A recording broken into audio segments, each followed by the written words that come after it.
इन छेदों में कई भूत आते जाते रहते हैं। इसमें कोई शक नहीं कि यह राक्षसों और भूतों के इकट्ठा होने की जगह है, घोस्ट नेस्ट। क्या हम सच में ऐसी जगह पर रहते हैं? क्या हमें शहर नहीं बनाने चाहिए? डेमन जियोंग हैरान रह गया। उसने कभी उम्मीद नहीं की थी कि जिस जगह डेमन भूत रहते थे वह इतनी साधारण थी। ये लगभग पुराने जमाने में लौटने जैसा है। तुम क्या समझते हो? नर्क की दुनिया बहुत खतरनाक है। ज्वालामुखी कभी भी फट सकते हैं और हर तरह के तूफान आते हैं। अगर कोई शहर मैदानों पर बनाया जाता तो वह दूसरे दिन ही नष्ट हो जाता। इन पहाड़ों में रहना ही सुरक्षित है, क्योंकि इन पहाड़ों के अंदर गहरी गुफाएं न केवल नरक के सूरज के जंग और रेडिएशन का विरोध करती हैं, लेकिन अलग अलग नरक के तूफानों का भी सामना करो। अगर हमें कोई खतरा आता है तो हम जमीन के अंदर कई तरह के अंडरग्राउंड मेज भी बना सकते हैं। अगर दुश्मन हमला करना भी चाहे तो यह इतना आसान नहीं है। कोई कह सकता है यह हम राक्षसों के लिए सबसे अच्छा किला है। दानव कबीले का एक भूत ऐसे बोल रहा था जैसे ये स्वाभाविक ही हो। अनगिनत सालों के एक्सपेरिमेंट के बाद उन्हें सबसे अच्छी जगह मिली। दूसरी जगहों में कई कमियां थीं। इसके अलावा उन्हें रहने के माहौल के लिए ज्यादा जरूरतें नहीं थीं। जब तक ये सुरक्षित है, गुफाओं में रहना पूरी तरह से ठीक है। अच्छा ऐसा है। डेमन जियोंग ने सिर हिलाया और आधी अधूरी समझ दिखाई। ... कुछ दिनों के बाद डेमन जियोंग ने नर्क की दुनिया में अपनी जिंदगी को अच्छी तरह जान लिया था। आखिरकार उसने अपनी मौत और भूत में बदलने की बात कंफर्म कर दी। आखिरकार जिन काबिलियत में वह माहिर था वे सब चली गईं। अब वह बस एक आत्मा जैसा मरा हुआ इंसान है। इसके अलावा नर्क की दुनिया सच में बहुत खतरनाक है। आपदाएं किसी भी समय आ सकती हैं। अगर वह गुफाओं में न छिपा होता तो कौन जानता है कि उसे कितनी मुसीबतों का सामना करना पड़ता। उन्होंने अनुमान लगाया कि उनकी मृत्यु बहुत पहले हो गई होगी। इससे वह साथी राक्षसों से मिलकर बहुत शुक्रगुजार हो गया, नहीं तो वह नरक की दुनिया में मर जाता और आज तक जिंदा नहीं बचता। डेमन जियोंग, अब समय आ गया है, शिकार पर जाने का समय आ गया है। इस समय दानव भूतों का एक समूह आया और दानव जियोंग से कहा, शिकार पर जाओ। इसका क्या मतलब है? ये सुनकर डेमन जियोंग हैरान रह गया। उसे समझ नहीं आ रहा था कि उसके साथियों का क्या मतलब है। वह तो पहले से ही एक अनडेड है। असल में उसे कोई भूख नहीं है, वह शिकार पर कैसे जा सकता है? ये बिल्कुल वैसा ही है जैसा सुनने में लगता है। भले ही हम भूत हैं, फिर भी हमारी साधना में सुधार किया जा सकता है। और साधना को बढ़ाने का तरीका असल में बहुत आसान है, ये दूसरे भूतों को खा जाना है। दूसरे भूतों की आत्मा की ऊर्जा पाकर हमारी शक्ति लगातार बढ़ सकती है। एक राक्षस भूत ने दानव जियोंग को देखते हुए कहा। क्या? ये सुनकर डेमन जियोंग की पुतलियां सिकुड़ गईं। उसने कभी नहीं सोचा था कि भूतों के पास साधना को बढ़ाने का ऐसा तरीका होता है। अगर ऐसा है तो दूसरे डेमन भूतों ने उसका शिकार क्यों नहीं किया? उसे विश्वास नहीं था कि दूसरे राक्षस भूत इतने दयालु होंगे। तुम सोच रहे होगे कि हमने तुम्हें क्यों नहीं मारा, है ना? उद्धरण चिन्ह। कारण सरल है, ये पूरी तरह से इसलिए है क्योंकि हम राक्षस नरक की दुनिया में बहुत कमजोर हैं। आपकी आत्मा को खाने से हमारी साधना जरूर बढ़ेगी, लेकिन इससे हमारे डेमन कबीले की पूरी ताकत भी कमजोर हो जाएगी। आखिरकार हमारा मुख्य दुश्मन ह्यूमन अनडेड है, डेमन अनडेड नहीं। तो पहले हमारे डेमन कबीले ने साफ तौर पर रोक लगा दी थी, अंदरूनी झगड़े को मना किया था। अगर हम यह नहीं कर पाए तो हमारा डेमन कबीला जल्द या बाद में हेल वर्ल्ड में खत्म हो जाएगा। राक्षस भूत ऐसे बोल रहा था जैसे ये स्वाभाविक ही हो। ये सुनकर डेमन जियोंग के मुंह से शब्द नहीं निकले। उसने कभी उम्मीद नहीं की थी कि स्वार्थी और मतलबी डेमन कबीले के साधक नरक में पहुंचकर अपना स्वभाव पूरी तरह बदल लेंगे और मिलकर काम करने वाले और एक दूसरे के लिए फायदेमंद व्यवहार वाले बन जाएंगे। लेकिन ये भी सामान्य बात थी, क्योंकि कमजोरों का यही स्वभाव है। अगर कमजोर लोग इस बेरहम दुनिया में जिंदा रहना चाहते हैं तो उन्हें एक होना होगा, एक दूसरे की मदद करनी होगी, नहीं तो वे बहुत पहले ही खत्म हो गए होते। पहले दुनिया में डेमन क्लैन कल्टीवेटर सभी मतलबी थे और अक्सर अपने साथियों पर हमला करके उन्हें मार डालते थे, एक दूसरे के खिलाफ हो जाते थे क्योंकि डेमन क्लैन बहुत ज्यादा ताकतवर था और कोई भी उन्हें धमका नहीं सकता था। तो जाहिर है डेमन क्लैन को एकता की कोई जरूरत नहीं थी, अकेले भी वे जिंदा रह सकते थे। बाघ हमेशा अकेला चलता है जबकि भेड़िए झुंड में इकट्ठा होते हैं। लेकिन नरक की दुनिया में पहुंचने पर वे कमजोर हो गए। अगर वे एक नहीं हुए तो वे पूरी तरह खत्म हो जाएंगे। ये कहा जा सकता है कि क्रूर माहौल ने डेमन स्पिरिट्स को एकजुट होने के लिए मजबूर कर दिया। यह उनके जीवित रहने का तरीका भी बन गया। अगर हम शिकार करने निकलते हैं तो शिकार क्या है? डेमन ज़ियोनग ने उत्सुकता से पूछा। वह जानता था कि नर्क की दुनिया बहुत बड़ी और बेहिसाब है और वह पूरी तरह खाली लगती थी। यहाँ तक कि पौधे भी बहुत खतरनाक हैं। कमजोर शिकार कैसे हो सकता है?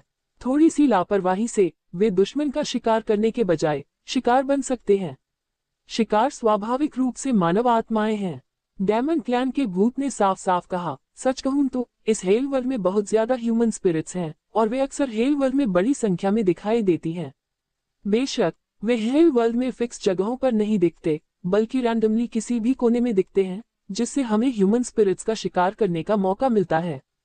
जब तक हम बड़ी संख्या में ह्यूमन स्पिरिट्स को खा सकते हैं, हमारी साधना तेजी से बेहतर होगी और तब तक हम घोस्ट किंग या घोस्ट एम्परर बन सकते हैं, किसी इलाके पर राज कर सकते हैं और हेल वर्ल्ड के मालिक बन सकते हैं। उसकी आंखों में जलती हुई महत्वाकांक्षा चमक रही थी। हेल वर्ल्ड में भी वह पूरी तरह से पावर हाउस बनना चाहता था और बुली होने से मना कर दिया। अगर वे रैंडमली दिखाई देते हैं तो ह्यूमन स्पिरिट्स को ढूंढना भूसे के ढेर में सुई ढूंढने जैसा होगा। डेमन ज़ियोंग ने पूछा, ये पूरी तरह सच नहीं है। हालांकि ह्यूमन स्पिरिट्स का दिखना रैंडम होता है, लेकिन कभी कभी कुछ खास जगहें होती हैं जहां बड़ी संख्या में ह्यूमन स्पिरिट्स दिख सकती हैं। इसलिए हम अक्सर ह्यूमन स्पिरिट्स का शिकार करने के लिए उन जगहों पर जाते हैं। अगर सफल हुए तो इनाम अकल्पनीय होंगे। डेमन क्लैन के भूत ने उत्साहित होकर कहा, क्योंकि उन्हें पहले ही कई ऐसी जगहें मिल गई थी जहां बड़ी संख्या में ह्यूमन स्पिरिट्स रिफ्रेश हो सकती थी। ठीक है, ये सुनकर डेमन ज़ियोनग सिर हिलाए बिना नहीं रह सका। अगर इंसानी आत्माओं को खाने से उसकी साधना बढ़ सकती तो वह इस तरीके का इस्तेमाल करने में हिचकिचाता नहीं। इसके अलावा हेल गेट को खोजने के लिए उसकी साधना को निश्चित रूप से और मजबूत होना होगा। अभी वह बहुत कमजोर और मामूली था। Whoosh whoosh whoosh. कुछ ही समय बाद कई डेमन क्लैन के भूतों ने तुरंत घोस्ट नेस्ट छोड़ दिया और हजारों किलोमीटर तक उत्तर पश्चिम की ओर उड़ते हुए आखिरकार एक रेगिस्तान में पहुंच गए। अचानक आसपास के खालीपन में हलचल हुई और इंसानी आत्माओं की भीड़ निकल आई। ये पता नहीं था कि ये इंसानी आत्माएं कहां से आईं। ध्यान से देखने पर इंसानी आत्माओं की संख्या हजारों में थी, जो डेमन कबीले के भूतों से कहीं ज्यादा थी। वे हैरान होकर इधर उधर देखने लगे। उन्हें समझ नहीं आ रहा था कि वे ऐसी जगह पर क्यों हैं। आखिरकार इन इंसानी आत्माओं को नर्क की दुनिया के होने का पता नहीं था और उन्हें मौत के बाद नर्क के बारे में भी पता नहीं था। हे टिड्डियों का एक समूह, सभी हमारे लिए भोजन है। जाओ मरो, लानत है इंसानी खेती करने वालों पर। अब बदला लेने का समय आ गया है। हमें इन इंसानी आत्माओं को हवा में उड़ा देना चाहिए। दानव कबीले के भूत गुस्से से चिल्लाए। उनके चेहरे खूंखार थे। वे ह्यूमन स्पिरिट्स पर हमला करने लगे। वे गुस्से में और जानलेवा थे। इन इंसानी भूतों को पूरी तरह खत्म करने की कोशिश की जा रही है, जिससे वे खत्म हो जाएं। लेकिन डेमन ज़ियोंग ने थोड़ी धीमी प्रतिक्रिया दी और अपने साथियों को आगे बढ़ते हुए देखकर वहीं खड़ा रह सका। बूम बूम बूम टिल्डर टिल्डर। लेकिन उसी समय ह्यूमन स्पिरिट्स में से एक अचानक सुनहरी रोशनी से चमक उठी और खाली जगह में घने सुनहरे रनस दिखाई दिए, जिससे एक बड़ा सुनहरा बैरियर बन गया जिसने चारों ओर घेरा बना लिया। सुनहरी किरणें निकली जो डेमन कबीले के भूतों पर लगी। यह ऐसा था जैसे बर्फ धूप से टकराकर पिघल रही हो। इससे सल्फ्यूरिक एसिड के मिलने जैसा कोरोसिव असर भी हुआ, जिससे उनके शरीर में कई छेद हो गए। बहुत तेज दर्द महसूस हुआ। हर कोई बहुत बुरी तरह रोने से खुद को रोक नहीं पाया। धतेरे की, इन इंसानी भूतों का ऑरा बहुत बड़ा है और इनकी रक्षा करना अच्छा है। उन्हें उकसाया नहीं जाना चाहिए, जल्दी से पीछे हट जाना चाहिए। धतेरे की, इन इंसानी भूतों के पास इतना ऑरा कैसे है जो उन्हें बचाता है। कई डेमन कबीले के भूतों के चेहरे हरे हो गए, जैसे किसी कुदरती दुश्मन से मिल रहे हों। लगभग तुरंत ही ज्यादातर डेमन क्लैन के भूत मारे गए, हवा में गायब हो गए, पूरी तरह से खत्म हो गए। केवल कुछ डेमन कबीले के भूत ही भागने में कामयाब रहे। हुश हुश हुश टिल्डर टिल्डर टिल्डर। बिना एक और शब्द कहे वे उतनी ही तेजी से भाग गए जितनी तेजी से आए थे। दानव ज़ियोनग भी हैरान था और अपने साथियों के साथ पीछे हट गया। वे हजारों किलोमीटर तक भागे, इंसानी भूतों से खुद को पूरी तरह दूर करते हुए, फिर रुक गए। क्या हुआ? ये इंसानी भूत इतने ताकतवर क्यों हैं? उन्होंने जो सुनहरी रोशनी निकाली वह असल में क्या है? ये हमें इतना नुकसान क्यों पहुंचाता है? डेमन ज़ियोंग पूरी तरह हैरान था। उसे समझ नहीं आ रहा था कि अभी क्या हुआ था। बस इतना पता था कि कुछ इंसानी आत्माओं के बीच अचानक सुनहरी रोशनी चमकी और फिर इंसानों के कुछ करने की जरूरत के बिना ही शैतानी आत्माओं का एक पूरा ग्रुप खत्म हो गया। वापस दुनिया में इंसानों ने उन्हें परेशान किया। अचानक मरने और नर्क में आने के बाद भी इंसानों ने उन्हें परेशान किया। ये बहुत ही गलत था। ये धूप की शक्ति है। अगर मौत के बाद दुनिया में आपके वंशज हैं जो आपके लिए पूजा पाठ करते हैं, तो आपको कभी न खत्म होने वाली अगरबत्ती मिलेगी। यह अगरबत्ती नरक में रहने वाली हम आत्माओं के लिए बहुत फायदेमंद है। सबसे पहले यह इंसान को सभी बुराइयों से बचाता है। मतलब अगर कोई अगरबत्ती में लिपटा हो तो वह अमर शरीर बन जाता है और चाहे कितनी भी आत्माएं हमला करें वे सब बेकार हैं, जिससे इंसान को कोई हरा नहीं सकता। पहले जब हमने हमला किया तो हमें उम्मीद नहीं थी कि दुश्मन के पास अगरबत्ती की आग की इतनी जबरदस्त प्रोटेक्टिव पावर होगी, जिससे इसका उल्टा असर हुआ और कई साथी बच नहीं पाए, उनकी आत्माएं हवा में उड़ गईं। बेशक अगरबत्ती की शक्ति का शानदार इस्तेमाल सिर्फ इतना ही नहीं है, ये हमारी आत्माओं को साधना में भी मदद कर सकती है। जितनी ज्यादा अगरबत्ती जलाई जाती है उतनी ही तेजी से साधना आगे बढ़ती है और उतनी ही ज्यादा उम्र मिलती है। उदाहरण के लिए इंसानी आत्माओं को अपनी साधना बढ़ाने के लिए अपने जैसे आत्माओं को अपनाने की जरूरत नहीं है, बस ये धूप की आग की शक्ति मिलने से उनकी साधना लगातार बेहतर होती है। एक डेमन आत्मा ने बहुत जलन और गुस्से से कहा कि हेल वर्ल्ड में इंसानी कबीले को बहुत बड़ा फायदा है, जिसकी तुलना डेमन कबीले से नहीं की जा सकती। क्या नरक में धूप जैसी कोई शक्ति मौजूद है, तो क्या इंसानी कबीले को सारे फायदे नहीं मिलते? ये सुनकर डेमन ज़ियोनिक पूरी तरह हैरान और अविश्वास में पड़ गया। उसने कभी नहीं सोचा था कि इंसानी आत्माओं को ऐसा फायदा मिलेगा। शुरू में यह माना जाता था कि नरक में आने के बाद सभी लोग लगभग बराबर हो जाएंगे। किसने सोचा होगा कि इंसानी आत्माओं के पास भी कोई धोखा है जो धूप की आग की शक्ति से सुरक्षा पा सकता है। ये कहा जा सकता है कि शुरू से ही इंसानों का शुरुआती पॉइंट दूसरे कुलों से बहुत ऊपर है। हाँ, निश्चित रूप से उनके पास सभी फायदे हैं। शुरू में हालांकि वहाँ कई इंसानी आत्माएं थीं, लेकिन हाई लेवल आत्माओं की संख्या ज्यादा नहीं थी। आमतौर पर ज्यादातर इंसानी आत्माओं को हमारा खाना होना चाहिए था, जिन्हें हम शैतानों ने खा लिया होता। शक्ति से सुरक्षा मिली होगी। उद्धरण चिन्ह। इस वजह से वे सभी हमलों से सुरक्षित हो गए और उन्हें दूसरी आत्माओं से खत्म होने की कोई चिंता नहीं रही।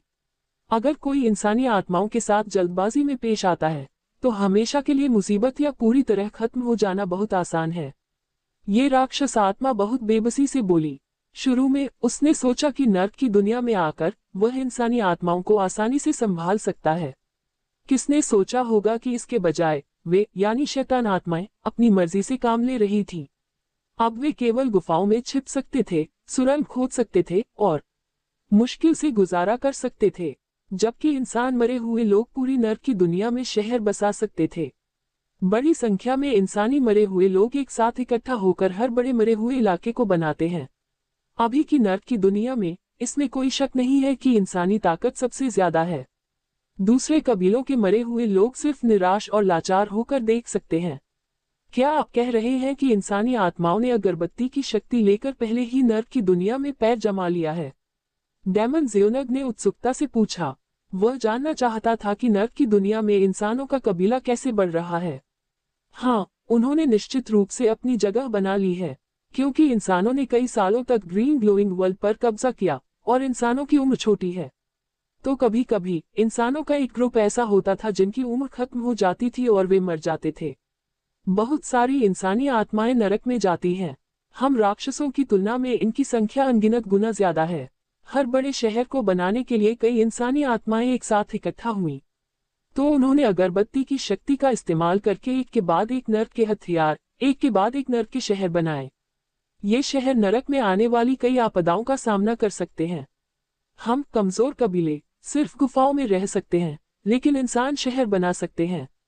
इसके अलावा वे जो चाहे शहर बना सकते हैं, जो हमसे कहीं ज्यादा बड़ा है। एक राक्षसी आत्मा ने गहरी सांस ली, उसे बहुत दबा हुआ महसूस हो रहा था। शैतानों ने इतने बुरे दिन कब जिए? दानवों का समूह, चाहे किसी भी दुनिया में हो, हमेशा एक शक्तिशाली अस्तित्व रखता है, जिससे अनगिनत प्राणी डर से कांपते हैं। किसने सोचा होगा कि नर्क की दुनिया में जाने के बाद वे ऐसे हो जाएंगे? वे सिर्फ विनम्रता से काम कर सकते थे, कुछ भी करने की हिम्मत नहीं कर सकते थे। अब पहले वाला घमंड और हावी होने वाली एनर्जी नहीं रही। क्या इंसानों और राक्षसों के बीच का अंतर सच में इतना बड़ा है? डेमन जियोनक को ये भी नहीं पता था कि क्या कहे। हालांकि उसे शक था कि नरक में पहुंचने के बाद इंसानी कबीला काफी अच्छा करेगा। आखिरकार उनके पास संख्या का लाभ है। किसने सोचा होगा कि उनके बीच का अंतर कल्पना से भी ज्यादा था, क्योंकि इंसानों में परिवार की भावना और पूर्वजों की पूजा की आदत होती है। इससे उन इंसानी आत्माओं को बहुत ज्यादा अगरबत्ती की आग की शक्ति भी मिलती है। इंसान जितने ज्यादा प्रतिष्ठित परिवार से आता है, उसमें धूप की आग की शक्ति उतनी ही ज्यादा होती है।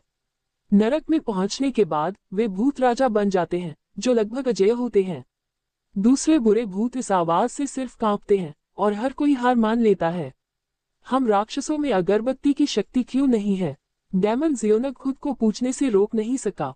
ऐसा लगा कि यह बहुत गलत है, जैसे कि अगरबत्ती की शक्ति सिर्फ इंसानों के लिए ही है। दानव कुल के पास ऐसी कोई शक्ति नहीं थी। उफ, सिर्फ इंसानी खानदान में ही कुर्बानी की ऐसी परंपरा है। हमारे लिए दानव कबीले में ऐसी कोई परंपरा कहाँ है? मौत तो मौत है, कोई हमें याद नहीं रखेगा। हमारे लिए कुर्बानी देना तो दूर की बात है, हमें बहुत सारी चीजें देने के लिए। कई राक्षस भूतों ने असहाय होकर कहा। वे स्वाभाविक रूप से चढ़ावे की शक्ति भी पाना चाहते हैं, लेकिन समस्या यह है कि वे अपने लिए बलिदान देने के लिए जीवित लोगों को कहां से ढूंढ सकते हैं। इतने लंबे समय तक मरे रहने के बाद ऐसा अनुमान है कि उनके कबीले के लोग उन्हें बहुत पहले ही भूल चुके हैं। बिना बलिदान के जाहिर है कोई भेंट नहीं होगी। भूत होने के नाते उन्हें सबसे ज्यादा डर इस बात का होता है कि उन्हें बिना बलिदान के भुला दिया जाएगा। एक बार ऐसी स्थिति आ जाए तो भूत को हवा में उड़ने में ज्यादा समय नहीं लगेगा। अगर कोई उन्हें याद रखे तो भूत बहुत लंबे समय तक जीवित रह सकता है। अमरता पाना भी नामुमकिन नहीं है, इसलिए भूतों के लिए भुला दिया जाना मौत के समान है। वास्तव में डेमन जियोंग बहुत बेबस महसूस कर रहा था। उसने नाइंसाफी के लिए स्वर्ग को दोष नहीं दिया, क्योंकि डेमन कबीले में ऐसी कोई परंपरा नहीं है जिसकी वजह से डेमन भूतों को चढ़ावे से कोई शक्ति नहीं मिलती। प्रसाद की शक्ति के आश्रय के बिना कई राक्षस भूत नरक की दुनिया में जीवित रहने के लिए केवल संघर्ष कर सकते हैं। थोड़ी सी लापरवाही से भी उनका हौसला टूट सकता है, वे गायब हो सकते हैं। ठीक है, चलो इन चीजों के बारे में बात नहीं करते, चलो शिकार जारी रखते हैं। अभी तक हमने किसी भी इंसानी भूत को नहीं मारा है। इसी समय एक राक्षस भूत ने गहरी आवाज में कहा, नहीं, अभी भी इंसानी भूतों का शिकार कर रहे हो? क्या हम अभी बुरी तरह घायल नहीं हुए थे? हम इंसानी भूतों का मुकाबला नहीं कर सकते हैं ना? अगर दूसरी पार्टी को चढ़ावे की ताकत से सुरक्षा मिल रही है, तो क्या हम मौत को दावत नहीं दे रहे होंगे? डेमन जियोंग हैरान रह गया। उसे उम्मीद नहीं थी कि उसके साथी इतने जिद्दी होंगे। डरने की क्या बात है, हर इंसान को प्रसाद का सहारा नहीं मिलता। असल में बहुत ज्यादा सुरक्षा देने वाली इंसानी भूतियां कुछ ही लोगों में से हैं। नरक की दुनिया में अक्सर भूत रहते हैं जो किसी भी चढ़ावे से सुरक्षित नहीं होते, और ये इंसानी भूत असल में मौत की दुनिया के अपराधी और पापी हैं। तो उनके वंशज भी उनके लिए बलिदान नहीं देंगे, जिसके कारण उन्हें कोई सुरक्षा नहीं मिली, जो हमसे बहुत अलग नहीं है। बेशक ऐसे इंसानी भूत हमारा सबसे स्वादिष्ट खाना है। सुरक्षा दिए बिना वे सिर्फ एक स्वादिष्ट व्यंजन है, वह राक्षस भूत गहरी आवाज में बोला। ये सुनकर डेमन जियोंग को बहुत बेबसी महसूस हुई। हालांकि उसने नरक में मुश्किलों का अंदाजा तो लगाया था, लेकिन उसने यह नहीं सोचा था कि वहां इतनी मुश्किलें होंगी। लेकिन नरक की दुनिया में पहले ही जा चुका था, इसलिए वह सिर्फ खुद को ढाल सकता था। उम्मीद है कि भविष्य में नरक में जीवन थोड़ा बेहतर होगा। ... इस समय दूसरी तरफ अमर लोक स्वर्गीय न्यायालय जुवानहुआंग संप्रदाय के लगातार बढ़ने की वजह से इसका असर बहुत ज्यादा है। चाहे इमोर्टल रेल्म कितना भी धीमा क्यों न हो, उसे इमोर्टल वर्ल्ड की घटनाओं के बारे में पता रहेगा। यह एक हाथी की तरह है। इसके बहुत बड़े आकार के कारण चाहे कुछ भी हो, इसे छिपाना नामुमकिन है। आखिर क्या हो रहा है? हाल ही में मॉर्टल वर्ल्ड से ऊपर उठने वाले इमॉर्टल्स की संख्या कम होती दिख रही है। आखिर हुआ क्या है? हेवनली कोर्ट के एक ग्रेट लुओ गोल्डन इमॉर्टल ने माथा सिकोड़ा। वह असेंडर्स को मैनेज करने के लिए जिम्मेदार एक अधिकारी था। उसका नाम पर्पल फेदर डाओइस्ट था। हालांकि true immortals immortal human clan के लिए कोई अनोखी बात नहीं है, फिर भी वे हर जगह हैं। लेकिन मॉर्टल दुनिया से आने वाले ट्रू इमॉर्टल्स अलग हैं, क्योंकि ऐसे मुश्किल खेती के माहौल में जिंदा रहना और कई मुश्किलों को पार करके आखिर में अमर दुनिया में पहुंचना, जगह चाहे जो भी हो, जीनियस माना जाएगा। टैलेंट के अलावा सबसे जरूरी बात है असेंडर्स का साफ बैकग्राउंड, जिसमें इमोर्टल रेल्म के कई ग्रुप शामिल नहीं हैं। इस तरह असेंडर्स का बैकग्राउंड और पर्सनल जानकारी बहुत ज्यादा है, जो हेवनली कोर्ट का हिस्सा बनने के लिए बिल्कुल सही है। इसलिए मॉर्टल वर्ल्ड के असेंडर्स हेवनली कोर्ट के लिए एक दुर्लभ कीमती ताकत हैं। सचमुच यही मामला है। जब तक वे पहले 10 मिलियन साल तक टिके रह सकते हैं, मॉर्टल वर्ल्ड के ये असेंडर आसानी से हेवनली कोर्ट में प्रभावशाली व्यक्ति बन सकते हैं। बेशक इमोर्टल रियल्म हेवनली कोर्ट के अंदर बहुत ज्यादा कॉम्प्लेक्स अंदरूनी शक्तियों की वजह से इमोर्टल रेल्म के लोकल असरदार लोगों का मानना है कि असेंडर्स के आने से हेवनली कोर्ट पर उनके कंट्रोल में रुकावट आती है। वे उन्हें अपने लिए कांटे की तरह देखते हैं और अक्सर उन्हें दबा देते हैं। इस तरह कई आरोही युद्धों में अपनी असमय मौत के मुंह में चले जाते हैं। सिर्फ बहुत किस्मत वाले लोग, जिनके पास ताकत और टैलेंट हो, ही अलग अलग मुश्किलों से बच पाते हैं। फिर भी हेवनली कोर्ट नहीं चाहता कि असेंडर्स मॉर्टल वर्ल्ड से पूरी तरह गायब हो जाएं। भगवान को रिपोर्ट करते हुए मॉर्टल वर्ल्ड से ऊपर उठने में कमी कथित तौर पर ह्यूमन कबीले से जुवानहुआंग सेक्ट नाम के एक सुपर सेक्ट के उभरने की वजह से है। ये संप्रदाय तेजी से बढ़ा है। सिर्फ 24,000 साल पहले अपनी शुरुआत से इसने पहले ही कई ग्रेट 1000 वर्ल्ड्स पर जीत हासिल कर ली है और इसमें 10 लाख से ज्यादा महायान साधक हैं। यहाँ तक कि earth immortal realm, prison demon world, true spirit world और दूसरे ग्रेट 1000 वर्ल्ड्स में भी जुवानहुआंग सेक्ट की मौजूदगी देखी गई है। हेवनली कोर्ट इमोर्टल ने तुरंत बात की और जो जानकारी इकट्ठा की थी उसे बताया। सच कहूं तो अमरलोक और नश्वर दुनिया के बीच का कनेक्शन अभी भी काफी करीबी है। मॉर्टल वर्ल्ड के कुछ ग्रुप्स ने तो इमोर्टल वर्ल्ड से कांटेक्ट करने के तरीकों में भी मास्टरी हासिल कर ली है। बेशक हर कांटेक्ट के लिए काफी खर्च आता है, लेकिन फिर भी यह फायदेमंद है। आखिरकार वे अमर दुनिया से मदद पा सकते हैं। जुवानहुआंग संप्रदाय से जुड़े मामलों की उन्होंने स्वाभाविक रूप से अच्छी तरह से जांच की है। क्या जुवानहुआंग संप्रदाय, मानव कुल का ये संप्रदाय कहाँ से आया है, इसके बारे में क्यों नहीं सुना गया? इसके अलावा इतने कम समय में उन्होंने इतने सारे ग्रेट 1000 वर्ल्ड्स पर जीत हासिल कर ली, उन्होंने ये कैसे किया? सबसे जरूरी बात यह है कि भले ही जुवानहुआंग संप्रदाय ने कई महायान साधकों को तैयार किया हो, उन महायान साधकों को ऊपर उठने की जरूरत है ना? वे अब तक ऊपर क्यों नहीं उठे हैं?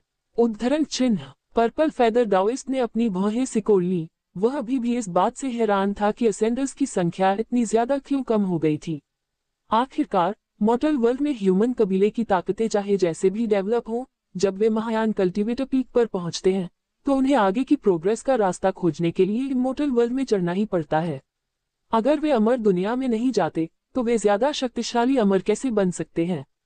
किसी भी हालत में अमर दुनिया कई साधकों के लिए मंजिल है।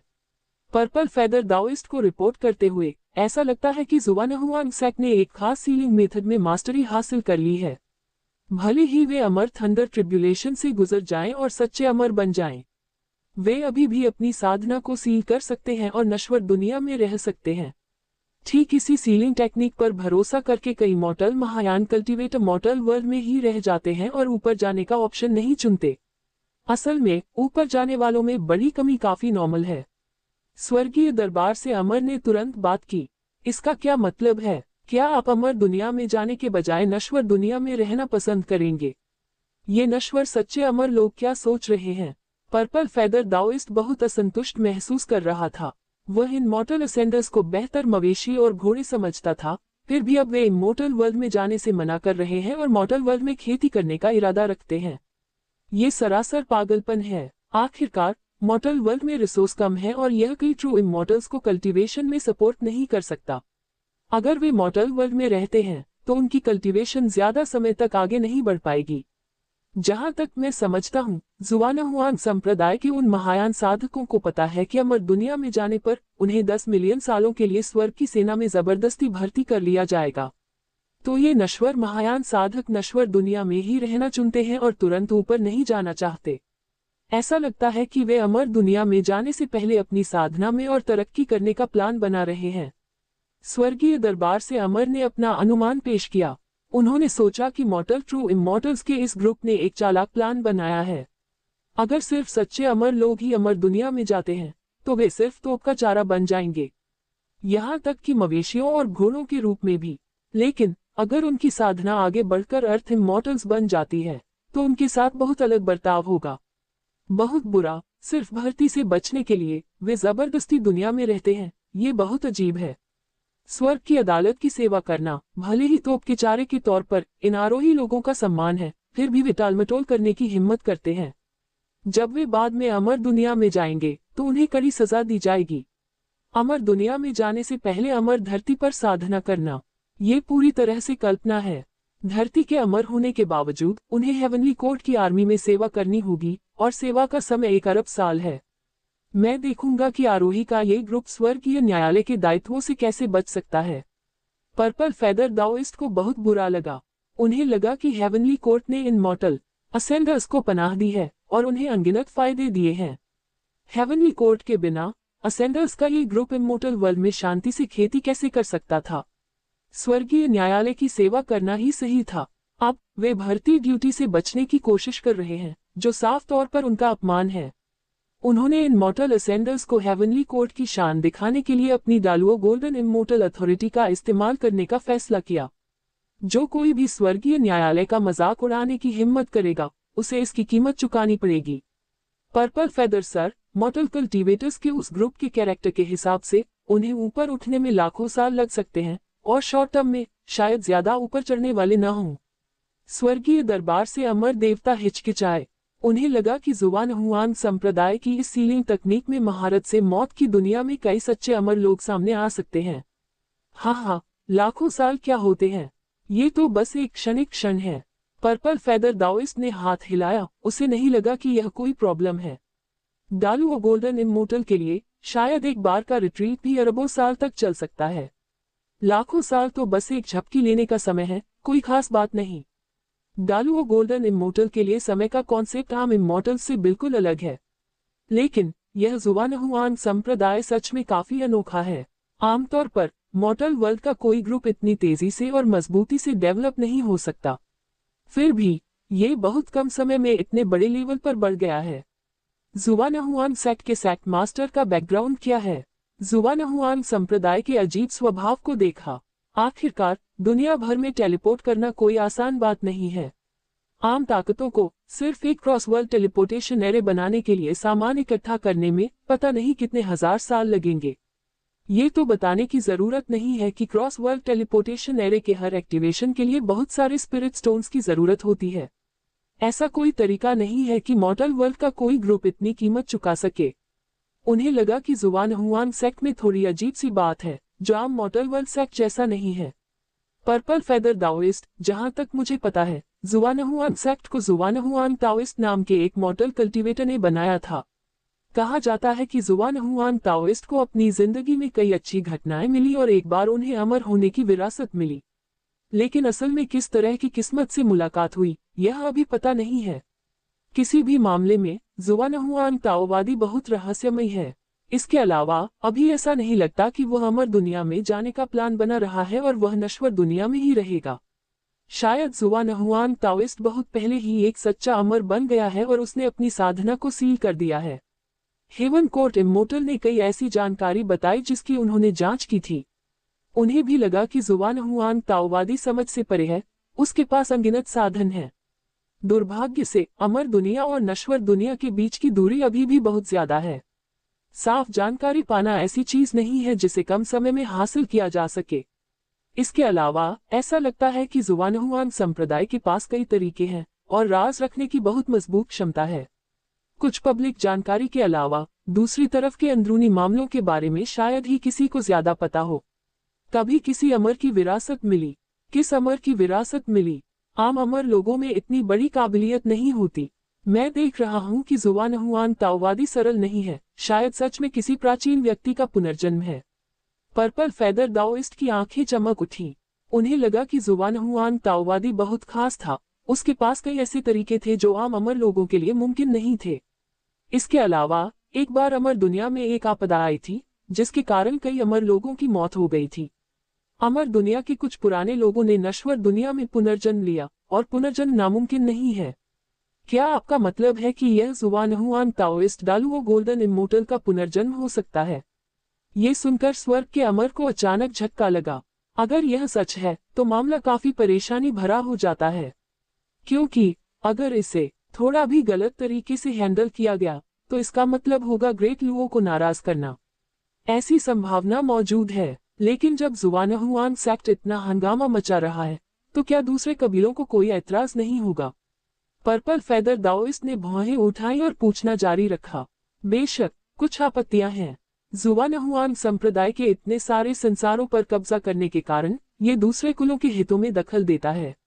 अब Demon clan, true spirit Alliance, the prison Clan और डेमन क्लैन और दूसरे सभी गुस्से में हैं और जोर देकर मांग कर रहे हैं कि हम जुआनहुआन सेक्ट के डेवलपमेंट पर रोक लगाएं, नहीं तो वे जुआनहुआन सेक्ट पर पूरी तरह से हमला कर देंगे। इसके अलावा 4 सुपर क्लैन हम पर दबाव डालने के लिए एक साथ आ गए हैं। उन्हें लगता है कि हमें यानी इमोर्टल ह्यूमन क्लैन को जिम्मेदारी लेनी होगी। स्वर्ग के अमर दरबारी ने गहरी आवाज में कहा। बेशक इस मामले के बारे में जानने के बाद बाकी 4 सुपर क्लैन बहुत गुस्से में थे। उनका मानना था कि जुआनहुआन सेक्ट को इमोर्टल ह्यूमन क्लैन ने जानबूझकर मॉर्टल वर्ल्ड में दूसरे क्लैन के हितों में दखल देने के मकसद से बनाया था। दूसरे कुलों के लिए भी मॉर्टल वर्ल्ड बहुत जरूरी है। वे इसे किसी एक कबीले, इंसानी कबीले को कब्जा करने और राजा घोषित करने की इजाजत नहीं दे सकते। 4 सुपर क्लैन एक हो गए और उनके अंदर की ताकत बस अकल्पनीय है। हाँ, हम पर दबाव डालना बस एक भ्रम है। आरोपों के लिए बहाने की कमी नहीं होती। उन्हें बताओ कि जुआनहुआन संप्रदाय का हमारे स्वर्ग न्यायालय से कोई लेना देना नहीं है। जुआनहुआन संप्रदाय को दबाना चाहते हैं तो उन्हें कोशिश करने दीजिए। मुझे ये जानने में दिलचस्पी है कि जुआनहुआन ताओवादी किस प्राचीन प्राणी से पुनर्जन्म ले सकता है। पर्पल फेदर दाओइस्ट की आंखें चमक उठी। उन्हें लगा कि यह मामला उनके लिए सही है, क्योंकि जुआनहुआन संप्रदाय का स्वर्ग के दरबार से कोई संबंध नहीं है। शायद दूसरे कबीलों की ताकत का इस्तेमाल जुआनहुआन संप्रदाय से निपटने के लिए किया जा सकता है। जुआनहुआन ताओइस्ट का बैकग्राउंड पता चल सकता है और यह समझ में आ सकता है कि यह किस तरह का उभरना है। हाँ, लॉर्ड पर्पल फेदर। ये सुनकर कई हेवन कोर्ट इमॉर्टल्स ने हाँ में सिर हिलाया। उनके लिए तो यह एक नश्वर दुनिया ही है।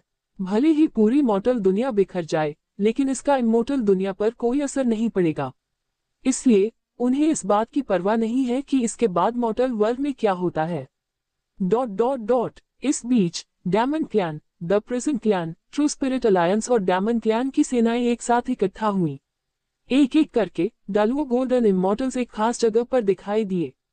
बंद खेती में रहने वाले अमर राजा की गैरमौजूदगी में डालुओ गोल्डन अमर असल में अलग अलग कुलों का ऊंचा लेवल है। असल में उनके पास बहुत ज्यादा अधिकार होते हैं। हर शब्द और काम पूरे खानदान की पॉलिसी और भविष्य तय करने के लिए काफी है। हाँ, ह्यूमन रेस हेवनली कोड बहुत घमंडी है। वे सच में मानते हैं कि वे अजेय हैं। जुआनहुआन सेक्ट नाम का एक ग्रुप मॉर्टल वर्ल्ड में उभरा है, जिसने हर जगह शहरों और इलाकों पर कब्जा करना शुरू कर दिया है। केंद्र होने का दावा भी करते हैं और पृथ्वी अमरलोक का दर्जा बदलना चाहते हैं। ये बहुत ही शर्मनाक है। यहाँ तक कि हमारे डेमन क्लैन के रहने की जगह भी काफी कम हो गई है। डेमन कबीले का डालुओ गोल्डन इमॉर्टल बहुत ज्यादा गुस्से में था। हालांकि मॉर्टल वर्ल्ड में डेमन क्लैन की ताकत कुछ खास नहीं है, फिर भी वे क्लैन के सदस्य हैं।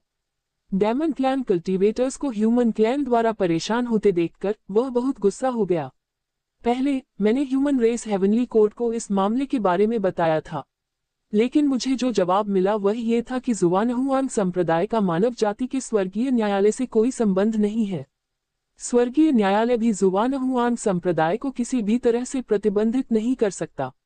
उन्होंने कहा कि अगर हमें काबिलियत है तो हमें जुआनहुआन सेक्ट से खुद ही निपटना चाहिए। ऐसा लगता है कि ह्यूमन क्लैन ने हमें सच में कमाका है, जो सोचते हैं कि हमारे 4 बड़े क्लैन की मिलीजुली ताकत भी छोटी जुआनहुआन सेक्ट को हल नहीं कर सकती। आप सब इस बारे में क्या सोचते हैं? हमें इसे कैसे हल करना चाहिए?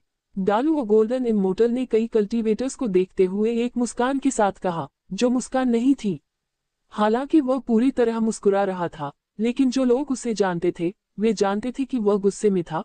पूरी तरह से एक मुस्कुराता हुआ बाघ था, जिसके शरीर से कभी न खत्म होने वाला मारने का इरादा निकल रहा था। यह एक ज्वालामुखी के फटने जैसा था। एक बार यह फट गया तो यह इतनी विनाशकारी शक्ति पैदा करेगा जिसकी कल्पना भी नहीं की जा सकती।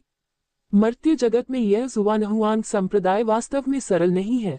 इतने लंबे समय तक दुनिया में इतनी उथल पुथल मचाने के लिए सच में स्किल की जरूरत होती है। नहीं तो इतने कम समय में इतनी सारी दुनियाओं पर कब्जा करना नामुमकिन होता। जुवानहुआन सेक्ट से निपटना चाहते हैं तो हमें ट्रू इमॉर्टल्स या अर्थ इमॉर्टल्स को भी नीचे भेजने की जरूरत पड़ सकती है। हमें बहुत सारे ट्रू इमॉर्टल टेलिजमेन और अर्थ इमॉर्टल टेलिजमेन भी साथ लाने होंगे। इसमें जो खर्च आएगा वह कोई छोटा मोटा नहीं है। दानव कुल के डालुओ गोल्डन इमॉर्टल ने कई साधकों की ओर देखते हुए कहा, सच कहूं तो अगर लागत लाभ से ज्यादा हो तो ये पूरी तरह से घाटे का सौदा है। यहाँ तक कि अमर दुनिया से कुछ ले जाने के लिए भी बहुत ज्यादा रिसोर्स की जरूरत होती है। इतने सारे सच्चे अमर लोगों को नश्वर दुनिया में भेजना तो दूर की बात है। ये सोचा भी नहीं जा सकता कि कितने रिसोर्स इस्तेमाल होंगे। अगर खपत बहुत ज्यादा है तो ये पूरी तरह से कीमत के लायक नहीं है। मुझे लगता है कि रिसोर्स का इस्तेमाल करना कोई मुद्दा नहीं है। 4 सुपर क्लैन मिलकर इतने रिसोर्स उठा सकते हैं, है ना? सबसे जरूरी बात यह है कि हम इंसानी कबीले को मौत की दुनिया पर हावी नहीं होने दे सकते। हमारे लिए मॉर्टल वर्ल्ड का स्ट्रैटेजिक महत्व बहुत ज्यादा है। हम ह्यूमन क्लैन को इस पर राज नहीं करने दे सकते।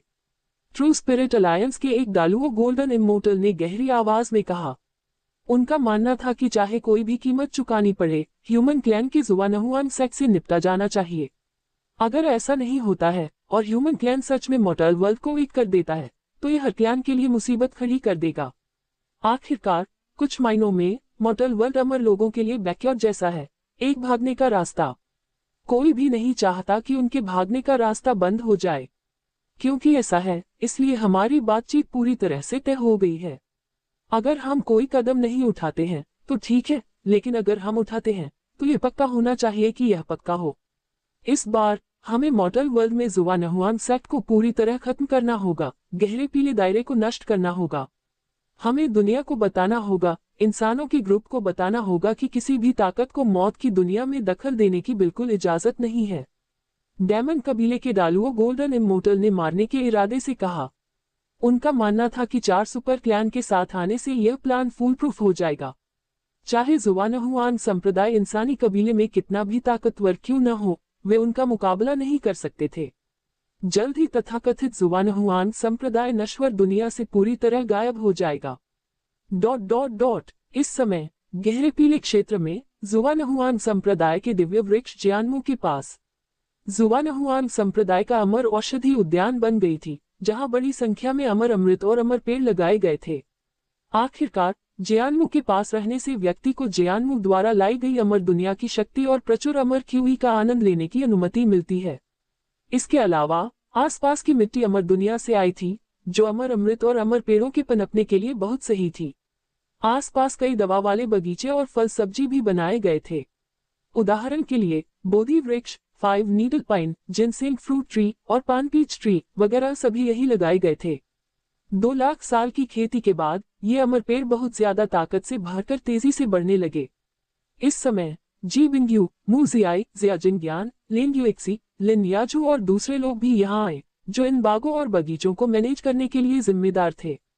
आखिरकार उनके लिए यहाँ लंबे समय तक रहने से उनकी खेती को बहुत फायदा होता है। 2 लाख साल की साधना के बाद भी उनकी साधना में काफी तरक्की हुई और हर कोई स्वर्ग में अमर होने के पद तक पहुंच गया। प्रोग्रेस सच में बहुत तेज थी। अचानक 2 लाख साल की खेती के बाद हम इतना बड़ा पान पीच ऑर्चर्ड उगाने में कामयाब हो गए हैं। बड़ी संख्या में पान पीच इमॉर्टल फल उगाए। शायद हम हर साल एक बाउंटीफुल पीच बैंक्वेट होस्ट कर सकते हैं। म्यूजियाई ने बगीचे में घने उगे पान पीच इमॉर्टल पेड़ों को देखकर थोड़ा मुस्कुराया। हर पेड़ पर पके हुए पान पीच लगे थे, जिनमें बहुत ज्यादा जीवन शक्ति थी। एक का सेवन करने से अमर प्राणी को कई सालों की कठिन साधना से बचाया जा सकता है। असल में हेवनली इमॉर्टल तक उनकी तेजी से तरक्की न सिर्फ उनके पति के सपोर्ट की वजह से हुई, बल्कि सबसे जरूरी इन इमॉर्टल फ्रूट्स की वजह से हुई। अगर बहुत सारे अमर फल न खाए जाते तो इतनी जल्दी स्वर्गीय अमर बनना मुमकिन नहीं होता। आम अमर लोग 2 लाख साल साधना कर सकते हैं और फिर भी सिर्फ सच्चे अमर लोग के आसपास ही मंडराते रहेंगे। अर्थ इमॉर्टल बनने की कोशिश में बहुत ज्यादा समय लग सकता है। तो जाहिर है कि वह जानती थी कि इस बड़े पैन पीच बाग के फायदे कितने जबरदस्त थे। अगर अमर दुनिया के अमर लोगों को पता होता कि गहरे पीले दायरे में ऐसा पैन पीच बाग है, तो वे शायद झुंड में आकर उसे पागलों की तरह कब्जा कर लेते। खुशकिस्मती से यह मॉर्टल वर्ल्ड था और इमॉर्टल वर्ल्ड के इमॉर्टल्स के पास इस सीक्रेट को जानने का कोई तरीका नहीं था। मेहनत का फल भी भोग सकते थे। यह अभी भी बहुत दिखावटी है। इतने सारे पैनपीच इमोर्टल फ्रूट्स के साथ इमोर्टल रियल्म हेवनली कोड भी पागल हो सकता है। हमारा जुवानहुआन संप्रदाय अभी भी ताकत में कुछ कमजोर है। अमर दुनिया की उन पुरानी ताकतों के सामने उसकी तुलना नहीं की जा सकती। जब तक हम अमर मानव कबीले पर हावी नहीं हो जाते और स्वर्ग के दरबार पर राज नहीं कर लेते, तब तक पैनपीच भोज करने का कोई तरीका नहीं है। जी बिंगयू की खूबसूरत आंखें चमक उठी। जुवानहुआन संप्रदाय की ताकत इतनी ज्यादा थी कि वह मॉर्टल वर्ल्ड पर हावी हो सके, और गहरा पीला दायरा अनगिनत दुनियाओं का केंद्र भी बन गया था, जो अनगिनत दायरों को जोड़ता था। यह अमर दुनिया की उन प्राचीन शक्तियों की तुलना में कुछ भी नहीं था। आखिरकार उसका पति अभी सिर्फ एक गोल्डन इमोर्टल था। जहां तक उन पुरानी ताकतों की बात है, उनके पास बड़ी संख्या में दालुओ गोल्डन इमोर्टल्स और यहां तक कि इमोर्टल किंग्स भी थे। जुवानहुआन संप्रदाय के लिए हाई प्रोफाइल होने का समय नहीं था। हालांकि मॉर्टल वर्ल्ड का राजा होना ही काफी था। चिंता करने की कोई जरूरत नहीं है। मुझे लगता है कि यह बस समय की बात है।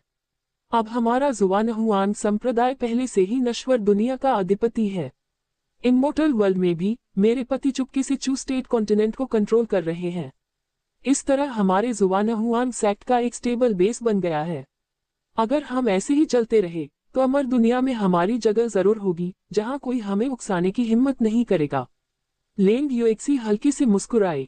उसे लगा कि वह दिन अब दूर नहीं जब जुवानहुआन संप्रदाय अमर दुनिया पर हावी होने लगेगा। वह बस समय की बात थी। जुवानहुआन संप्रदाय का विकास एक स्नोबॉल की तरह लग रहा था, जो तेजी से बढ़ रहा था। विकास की गति कल्पना से परे थी। ये कुछ ऐसा है जिसे अमर दुनिया के पुराने फॉसिल्स भी समझ नहीं सकते। मैंने पहले कुछ खबर सुनी थी। मॉर्टल वर्ल्ड की कई दुनियाओं में, खासकर अर्थ इमोर्टल रेलम की पुरानी ताकतें हमारे जुवानहुआन सेक्ट से बहुत नाखुश लगती हैं। भले ही वे हमारा कुछ नहीं कर सकते, लेकिन उन्होंने हमारे जुवानहुआन संप्रदाय के होने की खबर अमर दुनिया को दे दी है। दूसरे शब्दों में, हमें जल्द ही अमर दुनिया से दबाव का सामना करना पड़ सकता है। उस समय कई अमर दुनिया के सच्चे अमर लोग प्रकट हो सकते हैं। कियान ज़ेयुन की खूबसूरत आंखों में ठंडक का एहसास था। बेशक, अगर ऐसी स्थिति सच में आई, तो यह जुवानहुआन संप्रदाय के लिए एक बहुत बड़ा टेस्ट होगा। अगर हम इसका सामना नहीं कर पाए, तो सालों की मेहनत एक पल में बर्बाद हो सकती है। अमर दुनिया से दबाव कोई छोटी बात नहीं थी। डरने की क्या बात है। मॉर्टल वर्ल्ड के कानूनों की वजह से कुछ लिमिटेशन है। ज्यादा से ज्यादा वे ताकतें सिर्फ कुछ ट्रू इमॉर्टल्स और अर्थ इमॉर्टल्स को ही नीचे भेज सकती हैं। इसके अलावा बड़ी संख्या में ट्रू इमॉर्टल्स को भेजने में काफी रिसोर्स लगेंगे। इमॉर्टल वर्ल्ड के सुपर क्लैन भी शायद इसे बर्दाश्त न कर पाएं। इसका मतलब है, जब तक हम इमॉर्टल वर्ल्ड के ट्रू इमॉर्टल्स के इस बैच को खत्म कर सकते हैं, तब तक इमॉर्टल वर्ल्ड की पुरानी ताकतों में मॉर्टल वर्ल्ड पर कब्जा करने की हिम्मत नहीं होगी। अमर दुनिया में हम बस मामूली हैं, लेकिन नश्वर दुनिया में हमें चुनौती देने की हिम्मत कौन करता है? चू डी ने गर्व से कहा। अब जुवानहुआन संप्रदाय की नींव कितनी डरावनी थी। 2 लाख साल के विकास के बाद अनगिनत महास्टेज लूज इमॉर्टल्स पैदा हुए। बेशक, महास्टेज के ज्यादातर लूज इमॉर्टल्स जियानमू की शक्ति के जरिए इमॉर्टल दुनिया में तस्करी करके आए थे। फिर भी जुवानहुआन संप्रदाय के कंट्रोल में आने वाली महास्टेज की कठपुतलियां अभी भी अनगिनत थीं। किसी भी समय वे मरे हुओं की सेना बुला सकते थे। भले ही सभी अमर दुनिया के सच्चे अमर लोग बाहर आ जाएं, वे अब जुवानहुआन संप्रदाय को संभाल नहीं पाएंगे। जुवानहुआन संप्रदाय की नींव डरावनी है, लेकिन केवल 1% ही दिखाया गया है। अगर सबसे बुरा हुआ, तो उसका पति खुद एक्शन ले सकता है, जो सभी अमर दुनिया के सच्चे अमर लोगों को खत्म करने के लिए काफी होगा। ये कहा जा सकता है कि जुवानहुआन संप्रदाय अब पहले से ही अजेय स्थिति में है। ये सच में ऐसा ही है। इमॉर्टल वर्ल्ड की ताकतें मॉर्टल वर्ल्ड में हमारे साथ चाहे जो करना चाहे, वे यहाँ हमारी नींव को हिला नहीं सकती। इसके बजाय अब हमारा मुख्य ध्यान अमर दुनिया पर है। जुवानहुआन संप्रदाय के लिए भविष्य का मंच केवल अमर दुनिया ही है। खासकर जैसे जैसे दिव्य वृक्ष जियानमू बढ़ता है, यह अब 1 लाख मानव कुलों को घेर सकता है। जुवानहुआन सेक्ट के मूवमेंट की रेंज को सैकड़ों गुना बढ़ा दिया है। कियुरुयु ने हल्की सी मुस्कान दी। इमॉर्टल वर्ल्ड में जुवानहुआन सेक्ट की ग्रोथ बहुत तेज है।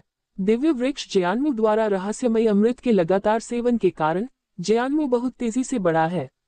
बाहर से ऐसा लग रहा था कि गहरे पीले क्षेत्र में जियानमू बदला नहीं है, लेकिन असल में इसकी जड़ें अमर दुनिया की जमीन में गहरी थीं और इसने बड़ी संख्या में जियानमू जड़ों को पोषित किया।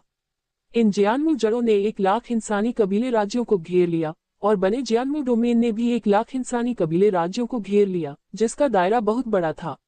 जुवानहुआन संप्रदाय के महायान साधकों के पास अब अमर दुनिया में तस्करी करते समय चुनने के लिए ज्यादा जगहें थीं। जब बड़ी संख्या में जुवानहुआन संप्रदाय के शिष्यों ने अमर दुनिया में तस्करी की, तो उन्होंने अलग अलग इंडस्ट्री में काम करना शुरू कर दिया, अलग अलग बड़ी ताकतों द्वारा तैयार किए गए एलीट बन गए और जासूसों की तरह इन जगहों पर शामिल हो गए। ये जुवानहुआन संप्रदाय के शिष्य बीज की तरह हैं, जो अमर दुनिया में जड़ें जमा रहे हैं और अंकुरित हो रहे हैं।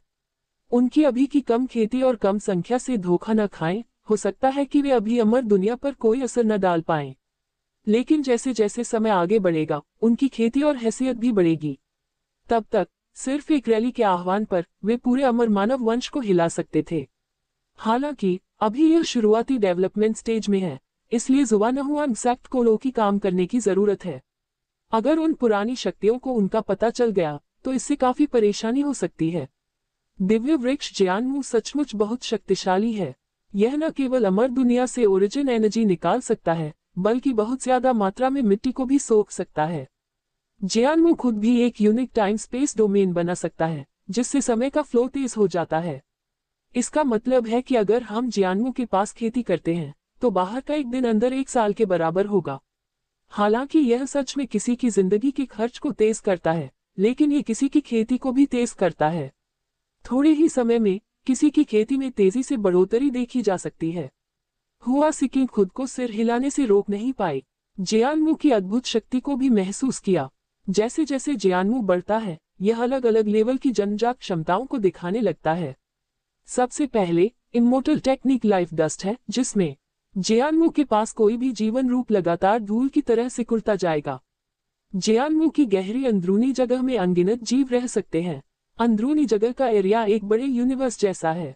दूसरा अभी का टाइम स्पेस डोमेन है। ये समय के बहाव को बिगाड़ सकता है और उसकी तरक्की को तेज कर सकता है। अगर कल्टीवेटर जियानमू के डोमेन में प्रैक्टिस करते हैं, तो वे अपनी कल्टीवेशन को तेजी से बढ़ा सकते हैं। आखिरकार बाहर बिताया गया एक दिन अंदर बिताया गया 1 साल होता है। इसका मतलब है कि बाहर का 1 साल अंदर के 365 साल के बराबर होता है। बाहर के 10,000 साल अंदर के 3,06,50,000 सालों के बराबर होंगे। समय के साथ खपत बहुत ज्यादा हो जाएगी, लेकिन सिर्फ अमर लोग ही इतना समय बर्बाद कर सकते हैं। तो अभी सिर्फ छो सुई के साथी और जुवानहुआन सेक्ट के वे शिष्य जो ट्रू इमोर्टल बन गए हैं, वे ही जियानमू की अंदरूनी दुनिया में साधना करना चुनते हैं। सिर्फ इतना ही नहीं, जियानमू की ग्रोथ बहुत तेजी से हो रही है। खेती कम से कम गोल्डन इमोर्टल के लेवल तक तो पहुंच गई है। अब जियानमू का हर पत्ता एक छोटी सी दुनिया जैसा है, जो बहुत सारे जीवों को रहने की ताकत रखता है। मेरे पति ने पहले बताया था कि खेती के लिए एक बड़ी आबादी को जियानमू की अंदरूनी दुनिया में भेजा जा रहा है। जिया शुयांग ने बात की। उसने पहले भी अपने पति के साथ दोहरी खेती करते समय ऐसी ही जानकारी सुनी थी।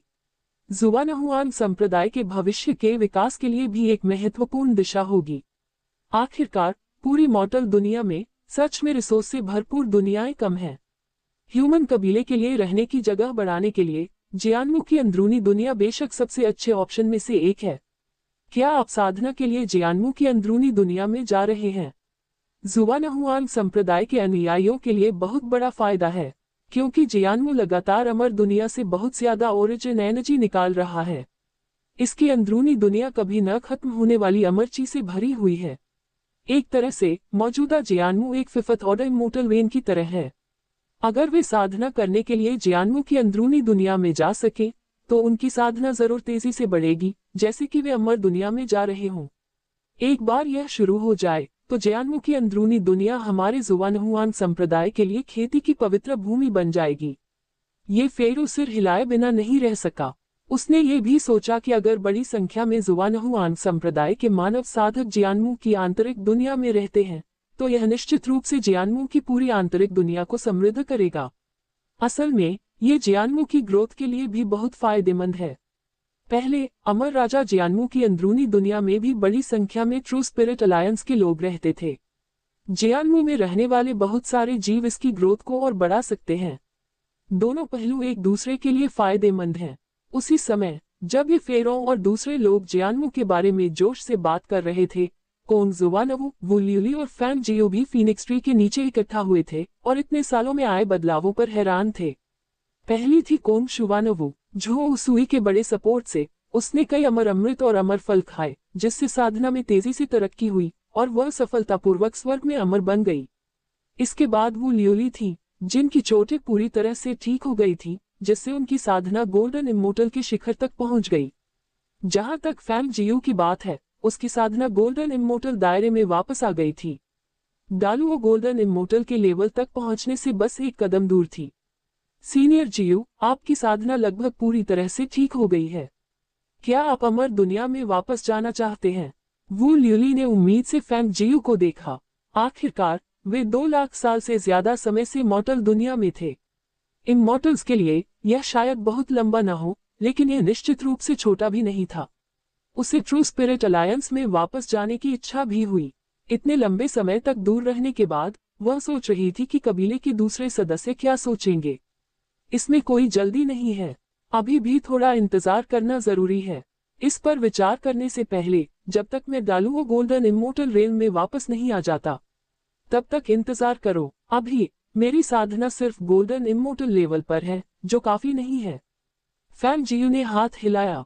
अगर ऐसा पहले होता तो वह अपने दुश्मनों को ढूंढने और अपना बदला लेने के लिए तुरंत अमर दुनिया में लौटने के लिए उत्सुक होती।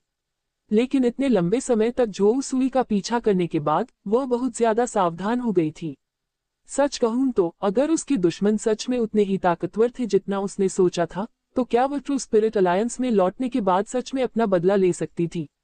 अगर वह बदला नहीं ले सकती, तो क्या ट्रू स्पिरिट अलायंस में वापस लौटना बेकार नहीं होगा? क्या इसका नतीजा सिर्फ दुश्मनों से बेइज्जत होना और फिर से उनके जाल में फंसना होगा? इसलिए उसके लिए गहरे पीले दायरे में रहना और लगातार अपनी साधना को ठीक करना सबसे समझदारी भरा फैसला था।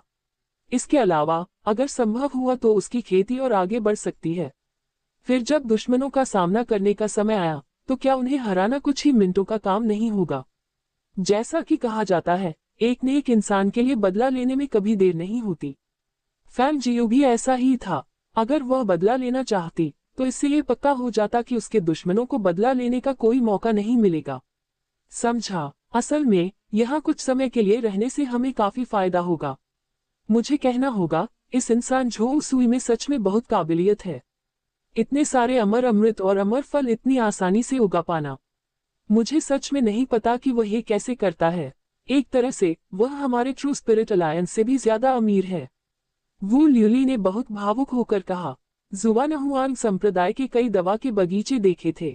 वहां बड़ी संख्या में आड़ू के पेड़, 5 नीडल पाइन, जिनसेंग फल के पेड़ और यहाँ तक कि बोधि वृक्ष भी लगाए गए थे। ये दुर्लभ अमर फल अगर अमर दुनिया में रखे जाएं तो अनमोल होंगे। इमोर्टल स्टोन्स के साथ भी उन्हें खरीदा नहीं जा सकता। बदकिस्मती से उस इंसान के साथ उसका रिश्ता काफी आम था, इसलिए जाहिर है उसे वे कीमती अमर फल नहीं मिल सके। वास्तव में कोंग जुवानवू ने गलती से सिर हिलाया, उसके गाल थोड़े लाल हो गए थे।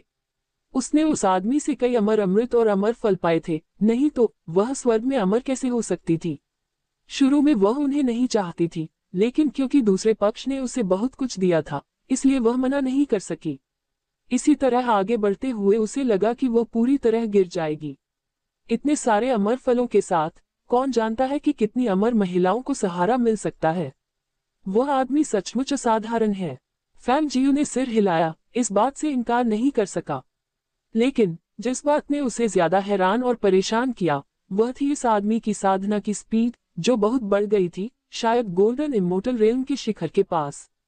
उसे लगा कि वह उस आदमी के आगे बढ़ने का विरोध करने में लगभग असमर्थ है। ...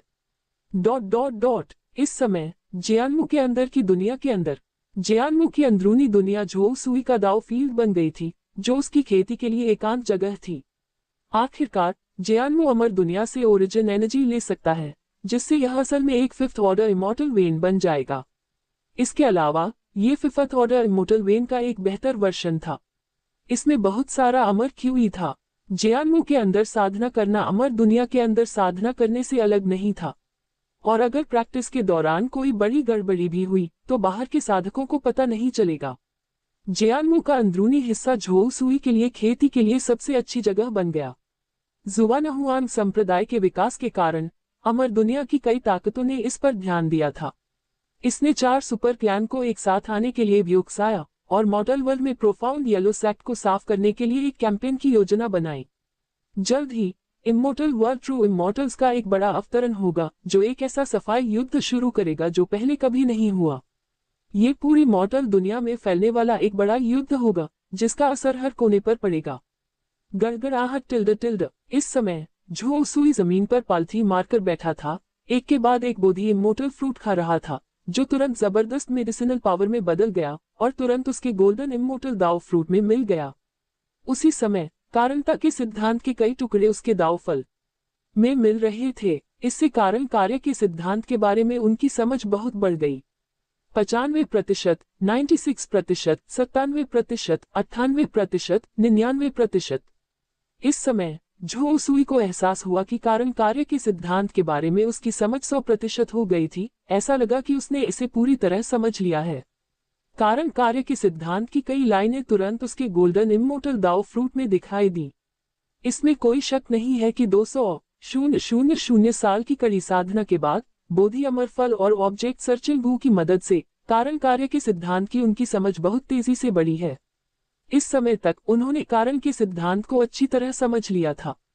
उनकी साधना स्वाभाविक रूप से स्वर्ण अमर पूर्णता के क्षेत्र तक पहुंच गई। क्या आप पहले से ही गोल्डन इमोर्टल कॉन्सुमेशन पर हैं? झो सुई की आंखों में एक अजीब सी चमक दिखाई दी और उसके शरीर के अंदर की गुफा की दुनिया तेजी से फैलने लगी जो अपने पिछले सैकड़ों अरबों किलोमीटर से भी आगे बढ़ गई। अब हैरानी की बात है कि इसका डायमीटर 5 ट्रिलियन किलोमीटर तक बढ़ गया है। सच कहूं तो ये गुफाओं की दुनिया बहुत डरावनी है। आम गोल्डन इमोर्टल्स की गुफाओं वाली दुनिया की तुलना में यह मैग्नीट्यूड बहुत बड़ा है। बेशक सिर्फ एक बड़ी गुफा वाली दुनिया का होना ज्यादा मायने नहीं रखता। एक अमर प्राणी के लिए गुफा की दुनिया की क्वालिटी और डेंसिटी सबसे जरूरी है। जैसे ज्यादा मात्रा में टोफू की तुलना स्टील से नहीं की जा सकती। हल्की सी टक्कर से यह पूरी तरह टूट जाएगा। लेकिन झो सुई की अंदरूनी गुफा की दुनिया की क्वालिटी और डेंसिटी बेशक बहुत अच्छी है।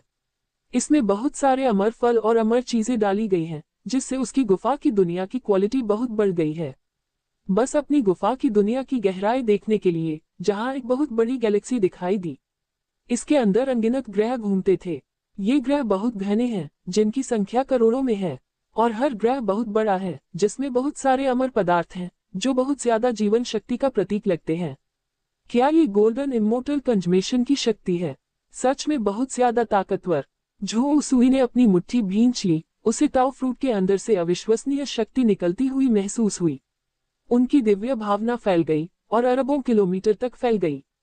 इस समय वह शून्य की गहराई में कारण कार्य के अनगिनत धागों को देख सकता था। ऐसा लग रहा था जैसे इस समय उनकी चेतना के सागर की गहराई में अनगिनत जानकारी उतर रही थी। ऐसा लगा जैसे उन्होंने इस पल में अनगिनत जीवों के भूत, वर्तमान और भविष्य को समझ लिया हो। एक हल्के मुक्के से ही वह दुश्मन के ऑरा को लॉक कर सकता था और दुश्मन के भविष्य को पूरी तरह खत्म कर सकता था। ये गोल्डन इमोर्टल कंजमेशन की शक्ति है। कारण कार्य के सिद्धांत को अच्छी तरह समझने के बाद वह कारण कार्य के कई धागों को आसानी से समझ सकता है। साथ ही वह पुरानी जानकारी भी देख सकता है और भविष्य का अंदाजा लगा सकता है। गोल्डन इमोर्टल्स के मामले में लो लेवल इमोर्टल्स के पास असल में कोई सीक्रेट नहीं होता। एक नजर में कोई भी विरोधी पर कारण कार्य के कई धागों को पहचान सकता है। कारण को छिपाने की शक्ति के बिना जासूसों का तुरंत पर्दाफाश हो जाएगा। झो सुई को गोल्डन इमोर्टल्स की ऐसी काबिलियत का डर पता चलता है, यहाँ तक कि हर तरह के बैकग्राउंड के साथ एक अनजान इंसान भी आसानी से मिल सकता है। दुर्भाग्य से कारण कार्य संबंध जितना सोचा गया है उससे कहीं ज्यादा जटिल है। यहाँ तक कि गोल्डन इमोर्टल्स भी ये दावा करने की हिम्मत नहीं करते कि उन्होंने इसे पूरी तरह से समझ लिया है। आखिरकार इस दुनिया में बहुत सारे खजाने हैं और कई हाई लेवल इमोर्टल्स भी हैं। ये खजाने और हाई लेवल इमोर्टल्स आसानी से कॉजलिटी को धुंधला कर सकते हैं, डिस्टर्ब कर सकते हैं और कॉजलिटी को मिटा सकते हैं। इसलिए अक्सर पाए जाने वाले कारण कार्य संबंध के सूत्र सच नहीं हो सकते हैं। अगर कोई उनमें फर्क नहीं बता सकता तो वे किस्मत की वजह से धोखा खा सकते हैं और दुश्मन के जाल में फंस सकते हैं। इसलिए इस काबिलियत पर बहुत ज्यादा भरोसा नहीं किया जा सकता, वरना पता नहीं कब वे अचानक फंस जाएं। भविष्य देखने की क्षमता के बिना भी सिर्फ एक गोल्डन इमोर्टल केव वर्ल्ड की शक्ति सब कुछ नष्ट कर सकती है। जो उसुई अपने अंदर गोल्डन इमोर्टल केव वर्ल्ड का डर महसूस कर सकता है। यह एक गुफा वाली दुनिया है जिसका डायमीटर 5 ट्रिलियन किलोमीटर है, और इसमें कितना अमर पदार्थ है इसका अंदाजा नहीं लगाया जा सकता। अगर उसने ज्यादा मात्रा में बोधि फल, 5 तत्वों वाले अमर फल और दूसरे अमर फल नहीं खाए होते, जिससे उसे बहुत ज्यादा अमर चीजें नहीं मिली होती, तो उसकी साधना इतनी तेजी से नहीं बढ़ती। उनकी गुफा की दुनिया में अमर चीजों को बेहतर बनाने में ही अरबों साल लग सकते हैं। आखिरकार एक गोल्डन इमोर्टल की उम्र कम से कम 1 ट्रिलियन साल तक होती है, और अरबों लोगों का अकेले में रहना वाकई काफी आम बात है। डालुओ गोल्डन इमोर्टल का क्षेत्र है। डालुओ गोल्डन इमोर्टल बनने के लिए लाइफ लॉ को समझना जरूरी है, और जीवन का नियम बहुत गहरा है। एक बार समझ लेने पर व्यक्ति के पास हमेशा रहने वाला शरीर होता है। अगर दुश्मन टुकड़े टुकड़े भी कर दे तो भी वह तुरंत ठीक हो सकता है। इसलिए डालुओ गोल्डन इमोर्टल्स इतने खतरनाक हैं, आम दुश्मनों के लिए उन्हें मारना मुश्किल होता है। इस दायरे में पहुंचने का मतलब है अमर दुनिया के एक इलाके का मालिक माना जाना, जिसके पास काफी अधिकार हो। जो उसुई ने अपनी आंखें सिकोड़ ली। गोल्डन इमोर्टल पर चढ़ने के बाद उसे पता चला कि डालुओ गोल्डन इमोर्टल कितने डरावने होते हैं। वे ऐसी चीज नहीं है जिससे छोटे गोल्डन इमोर्टल्स की तुलना की जा सके। सच कहूं तो इमोर्टल वर्ल्ड में अभी भी कई गोल्डन इमोर्टल हैं, लेकिन डालुओ गोल्डन इमोर्टल सच में बहुत कम है। ट्रू स्पिरिट अलायंस में भी ऐसी इनेट ट्रू स्पिरिट्स जो डालुओ गोल्डन इमोर्टल्स बन सकती हैं, उनकी संख्या 100 में से 1 से भी कम होने का अनुमान है। यहाँ तक कि जन्मजात सच्ची आत्माएं भी ऐसी ही होती हैं, आम साधकों की तो बात ही छोड़िए। अमर दुनिया में ज्यादातर अमर लोगों के लिए गोल्डन अमर ही उनकी सीमा है। इसके अलावा एक बार डालुओ गोल्डन इमोर्टल बनने के बाद वे कम से कम 1 ट्रिलियन साल तक जीवित रह सकते हैं। ये बहुत लंबा समय है, जो एक हमेशा चलने वाले युग जैसा है। हालांकि जीवन नियम को समझने में मुझे कोई खास कठिनाई नहीं हुई, क्योंकि मेडिसिन गू में ही एक पूरा लाइफ लॉ है। अगर मेडिसिन गू की शक्ति का इस्तेमाल किया जाए तो शायद मैं पूरे जीवन नियम को अच्छी तरह समझ सकता हूँ। जो उसुई ने अपनी ठुड्डी पर हाथ फेरा और अपने साधना पथ पर अगले कदम के बारे में सोचा। इस बात से गुमराह न हो कि वह पहले ही गोल्डन इमोर्टल दायरे के शिखर पर पहुंच चुका है और कारण कार्य के सिद्धांत को समझ चुका है। एक गोल्डन इमोर्टल के लिए ये सिर्फ शुरुआत है। कई गोल्डन इमोर्टल्स इस स्टेज पर फंस जाते हैं क्योंकि वे लाइफ लॉ को समझ नहीं पाते। इस तरह अगर कोई कारण के सिद्धांत को समझ भी ले तो भी उसका कोई मतलब नहीं होता और वह गोल्डन इमोर्टल बनकर अटका रहता है। ऐसा लगता है कि वे कभी कोई सफलता हासिल नहीं कर सकते। ये सोचकर उसने तुरंत अपने शरीर पर वर्चुअल पैनल खोला, ये देखने के लिए कि उसकी अलग अलग काबिलियत में कितनी तरक्की हुई है। तुरंत ही उनके सामने एक वर्चुअल पैनल आ गया। होस्ट जो उसुई, cultivation golden immortal realm perfection life span 240,000 साल स्वर्ग और पृथ्वी के बराबर। योग्यता अमर आत्मा जड़, तलवारबाजी 13वीं क्लास हाई ग्रेड 99%, रूम 13वीं क्लास हाई ग्रेड 99%, गठन 14वीं कक्षा उच्च ग्रेड 99%, पिल मास्टर 13वीं class high grade 99%, artifact refining 13वीं class high grade 99%, phantasma transformation skill grand master, स्वर्गीय सांसारिक पिघलने वाली भट्टी तकनीक ग्रैंड मास्टर, दानव हृदय को बुलाने का शास्त्र, दानव बीज दानव को बुलाना, दानव को भक्षण करना, 7 अपचर spirit secret, hot eye recognition, hot eye insight, hot eye linguistics, hot eye dictation, hot eye direct death, hot eye prediction, hot eyes dao peering, judgment of immortal sword art, पहला फॉर्म इनविजिबल स्वॉर्ड लाइट, दूसरा form slaughter sword light, तीसरा form trap sword light, चौथा form decisive sword light, पांचवा form execution sword light. जुनूनगू 14वीं कक्षा उच्च grade, क्लोनगू 13वीं कक्षा उच्च ग्रेड, वाइनबग 13वीं कक्षा उच्च ग्रेड, सोना खाने वाला बग 13वीं कक्षा उच्च ग्रेड, किताबी कीड़ा 14वीं कक्षा मध्यम ग्रेड, ग्रीन सोलगू 13वीं कक्षा उच्च ग्रेड, ड्रैगन हाथीगू 13वीं कक्षा उच्च ग्रेड, गोल्डन लाइट हजार जहरगू 13वीं कक्षा उच्च ग्रेड, टेलीपोर्टेशन कीट 13वीं कक्षा उच्च ग्रेड, एरेहॉटगू 14वीं कक्षा उच्च ग्रेड, वस्तु खोजगू 13वीं कक्षा उच्च ग्रेड, डकैती थंडरवर्म 13वीं कक्षा उच्च ग्रेड, चिकित्सागू 13वीं कक्षा उच्च ग्रेड, भाग्य क्यूईगू 13वीं कक्षा उच्च ग्रेड, गोल्डन सिकाडागू 13वीं कक्षा उच्च ग्रेड, वसंत शरद ऋतुगू 13वीं कक्षा उच्च ग्रेड। इतना खराब भी नहीं। ऊपर दिया गया शानदार डेटा देखकर झो सुई को काफी संतुष्टि महसूस हुई। उनकी सैकड़ों साधना तकनीकों में से ज्यादातर 13वीं क्लास हाई ग्रेड तक पहुंच चुकी थी। इतनी तेजी से तरक्की का कारण बेशक बुकवर्म की मदद थी। बुकवर्म की शक्ति ने उसकी समझने की क्षमता को बढ़ाया, जिससे वह अलग अलग अमर तकनीकों को आसानी से समझ सका। इसके अलावा बुक रेल में टाइम फ्लो बहुत तेज था। अक्सर बाहर बिताया गया एक दिन बुक रेल में 1 साल के बराबर होता है। इससे उनकी पढ़ाई का समय कई सौ गुना बढ़ गया। ऊपर से देखने पर तो सिर्फ 2 लाख साल ही बीते थे, लेकिन सच तो यह है कि किताबों की दुनिया में उसे यह नहीं पता था कि उसने सीखने में कितने साल बिताए हैं। ये कहा जा सकता है कि बुकवर्म के होने से वह मेहनत वाली खेती का बहुत सारा समय बचा पाया। कुछ हद तक इससे उनकी उम्र भी बच गई। गू कीटों की खेती में भी कई तरह से सुधार हुआ। उसके शरीर पर मौजूद हर गू कीट को अलग अलग लेवल पर बेहतर बनाया गया था।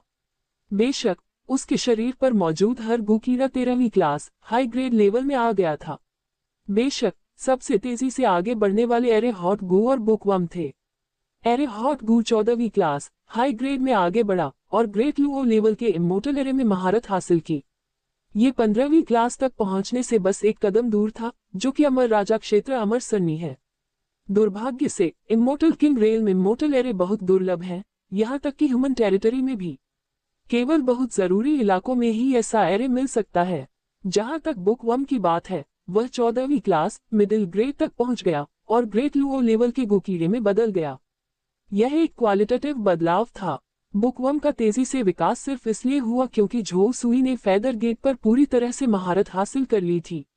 उन्होंने फेदर गेट से 12,000 इमोर्टल आर्ट्स टेल्स हासिल किए। ये सभी अमर आर्ट्स टेल्स बुकवर्म द्वारा अवशोषित कर लिए गए थे। इन अमर आर्ट्स टेल्स को पचाने के बाद बुकवर्म की साधना आसमान छू गई और वह तुरंत 14वीं क्लास मिडिल ग्रेड में बदल गया, जिससे उसकी ताकत बहुत बढ़ गई। झो सुई के शरीर पर तीसरा great Luo golden immortal level का गू कीड़ा कहा जा सकता है। इसलिए बुकवर्म की ताकत अब बहुत ज्यादा भयानक हो गई। ये 14वीं क्लास का किताबी कीड़ा है ना? झो सुई ने बुकवर्म की शक्ति में बदलाव महसूस किया और पहले की तुलना में वह कई गुना अधिक शक्तिशाली हो गया था। सबसे पहले सुप्रीम विजडम आर्ट की शक्ति को बढ़ाया गया था। पहले सुप्रीम विजडम आर्ट सिर्फ खुद पर काम करती थी, लेकिन अब यह अलग थी। एक बार जब यह अमर तकनीक की जाती थी, तो ये तुरंत 3000 विजडम हेलो बना सकती थी। अगर इन 3000 विजडम हेलो को दूसरों पर लागू किया जाए, तो वे दूसरे साधकों की समझ और हिसाब लगाने की क्षमता को बहुत बढ़ा सकते हैं और एक बढ़ाने वाले हेलो की तरह काम कर सकते हैं, जो कम से कम 2 गुने से ज्यादा बढ़ जाएगा। हालांकि यह अमर तकनीक दूसरों की क्षमताओं को बढ़ाने तक ही सीमित नहीं है, यह उन्हें कम भी कर सकती है। ये 3000 इंटेलिजेंस रिडक्शन हेलो भी बना सकता है, जिससे दुश्मन में कई नेगेटिव गुण आ जाते हैं, यहाँ तक कि उनकी इंटेलिजेंस भी कम हो जाती है और वे बेवकूफ बन जाते हैं। बेशक यह अमर तकनीक और भी ज्यादा खतरनाक होती जा रही थी। अगर इस अमर तकनीक को दाव साथियों पर लागू किया जाए, तो ये कानूनों को समझने में उनकी कुशलता को भी बढ़ा सकती है। झो सुई बहुत खुश हुआ। शुरू में सुप्रीम विजडम आर्ट एक समय में कुछ ही लोगों पर असर डाल सकती थी, जिससे इसकी एफिशिएंसी काफी कम हो गई थी। लेकिन अब यह अलग है, इसमें एक साथ 3000 विजडम हेलोस दिखाने की क्षमता है, जिससे इसकी सपोर्ट क्षमता बहुत बढ़ गई है। अगर 3000 लोगों को एक साथ विजडम हेलो मिले, तो ये पक्का नहीं है कि जुवानहुआंग सेक्ट के कितने शिष्यों को फायदा होगा। जुवानहुआंग संप्रदाय के विकास के लिए बहुत फायदेमंद होगा। दूसरा, इमोर्टल टेक्निक 6 याओ डिविनेशन का एनहांसमेंट है। एक बार इस टेक्निक का इस्तेमाल हो जाने पर, जो कोई भी खुद के साथ कॉजलिटी के प्रिंसिपल से जुड़ा है, उसे कॉजलिटी थ्रेड के जरिए ट्रैक किया जा सकता है, ताकि दूसरे के निशान मिल सके और शायद उनके पास्ट, प्रेजेंट और फ्यूचर का भी पता लगाया जा सके। ये भविष्यवाणी तकनीक बुकवर्म को स्वर्ग के नीचे सभी मामलों का हिसाब लगाने में मदद करती है। घर से बाहर निकले बिना भी दुनिया में हो रही घटनाओं के बारे में पता चल सकता है। यह ऐसा है जैसे अनगिनत रिपोर्टर दुनिया की हर बात को डॉक्यूमेंट कर रहे हों। ऐसा लगता है कि यह अमर तकनीक 3 किताबों में मिल सकती है। वे क्रमशः अतीत की पुस्तक, वर्तमान की पुस्तक और भविष्य की पुस्तक हैं। झो सुई को अपने दिल में हलचल महसूस हुई। उसे महसूस हुआ कि बुकवर्म के अंदर 3 रहस्यमयी किताबें बन गई हैं, जो पास्ट, प्रेजेंट और फ्यूचर को दिखाती हैं। So called book of the past असल में पहले हुई हर चीज को रिकॉर्ड करती है और हर जीव के जीवन के अनुभवों और सारी इंटेलिजेंस को भी डॉक्यूमेंट कर सकती है। ये किताब बहुत भारी है, इसमें बहुत सारी जानकारी दर्ज है। अगर बुक वन के अंदर बहुत ज्यादा जगह न होती तो शायद उसमें इतनी जानकारी नहीं होती। जहां तक बुक ऑफ द प्रेजेंट की बात है, ये बहुत आसान है। असल में यह एक डेटा पैनल है जहां बुक वन लगातार सभी की शारीरिक स्थिति पर नजर रख सकता है और सभी की खास इंटेलिजेंस जान सकता है। आखिर में बुक ऑफ द फ्यूचर बहुत छोटी है, जिसमें भविष्य की अनगिनत जानकारी है। लेकिन भविष्य फिक्स नहीं है, उसमें लगातार बदलाव होते रहते हैं। तो यह ज्यादा से ज्यादा कुछ भविष्य की सीन दिखा सकता है। फिर भी इन 3 किताबों के आने से बुक वन की काबिलियत बहुत बढ़ जाती है। इसे अब किताब नहीं कहा जा सकता, इसे एक विशाल दुनिया माना जाना चाहिए। झो उसुई को लगा कि ये तीनों किताबें तुरंत बुक रेल्म के अंदर आ गईं और ऐसा लगा कि वे 3 बड़ी दुनियाओं में बदल रही हैं। उदाहरण के लिए the book of the past एक बहुत बड़ी किताब है। अंदर जाने पर ऐसा लगेगा जैसे आप एक कभी न खत्म होने वाली लाइब्रेरी में कदम रख रहे हैं, जिसमें बुकशेल्फ जिंदगी की किताबों से भरी हुई हैं। जुवानहुआन संप्रदाय के शिष्यों का जीवन इस अतीत की पुस्तक में दर्ज है। अगर कोई किताब के अंदर की चीजें पलटे तो उसे किसी व्यक्ति की पूरी जिंदगी दिख सकती है। जुवानहुआन संप्रदाय के शिष्यों की संख्या बढ़ती जाएगी, वैसे वैसे अतीत की पुस्तकों की संख्या भी बढ़ती जाएगी। इसमें कोई शक नहीं कि जुवानहुआन संप्रदाय से जुड़े किसी भी जीव के जीवन के अनुभव अतीत की किताबों में बदल जाएंगे और इस तरह वे यहाँ की किताबों में से एक बन जाएंगे। एक तरह से यह एक बहुत बड़ा डेटाबेस है जिसमें दुनिया में हुई सभी घटनाओं का रिकॉर्ड है। बुक रेल्म का एरिया भी अनगिनत बार बढ़ गया है। ऐसा लगता है कि कोई भी आसानी से सभी अमर आर्ट्स टेल्स की जगहों को महसूस कर सकता है और बहुत से अनजान ज्ञान के खास निशान। झो सुई ने उसकी ठुड्डी पर हाथ फेरा। ये साफ है कि डालू और गोल्डन इमोर्टल तक आगे बढ़ने के बाद बुकवर्म की क्षमताएं कई गुना बढ़ गई हैं। अब इसका ज्ञान का दायरा एक अनजान दायरे तक बढ़ गया है। शायद ये पहले से ही अमर दुनिया के ज्यादातर हिस्से को कवर कर सकता है। बुकवर्म आसानी से अमर आर्ट्स टेल्स के टुकड़ों को पहचान सकता है। चाहे स्टेल्स का कोई मालिक हो या न हो, बुकवर्म उन्हें रिकॉर्ड करेगा और एक स्टेल मैप बनाएगा। इस रियल टाइम स्टेल मैप से कोई भी बिना मालिकाना हक वाले इमोर्टल आर्ट्स टेल्स का पता लगा सकता है। तब तक वह बड़ी संख्या में ये स्टेल हासिल कर सकता था। बेशक सबसे जरूरी बात यह है कि बुक रेल्म का एरिया भी 1 लाख गुना से ज्यादा बढ़ गया। एरिया के बढ़ने से बुक रेल्म में ज्यादा जानकारी आ सकेगी। इसके साथ ही ये सभी प्राणियों से ज्ञान शक्ति के रेशे सोख सकता है, जिससे बुकवर्म की शक्ति बढ़ जाती है। समय के साथ जमा हुआ ये ज्ञान बहुत ही प्रभावशाली है। ये सभी प्राणियों के दिमाग को बुकवर्म के लिए सबब ही बना सकता है। अपने कैलकुलेशन के लिए इंसानों के दिमाग की कंप्यूटेशनल पावर का इस्तेमाल करना, इससे बुकवर्म की कैलकुलेशन पावर बहुत बढ़ जाती है। अब बुकवर्म की कंप्यूटेशनल ताकत हेवनली डाओ के बराबर हो सकती है। यहाँ तक कि एक डालुओ गोल्डन इमोर्टल भी बुकवर्म की मौजूदा कंप्यूटिंग पावर की तुलना नहीं कर सकता। बुकवर्म की शक्ति का लाभ उठाकर कोई भी डालुओ गोल्डन इमोर्टल उसके अस्तित्व की गणना नहीं कर सकता था। यह उससे जुड़ी वजह को पूरी तरह खत्म कर सकता है या उसे पूरी तरह से छिपा भी सकता है।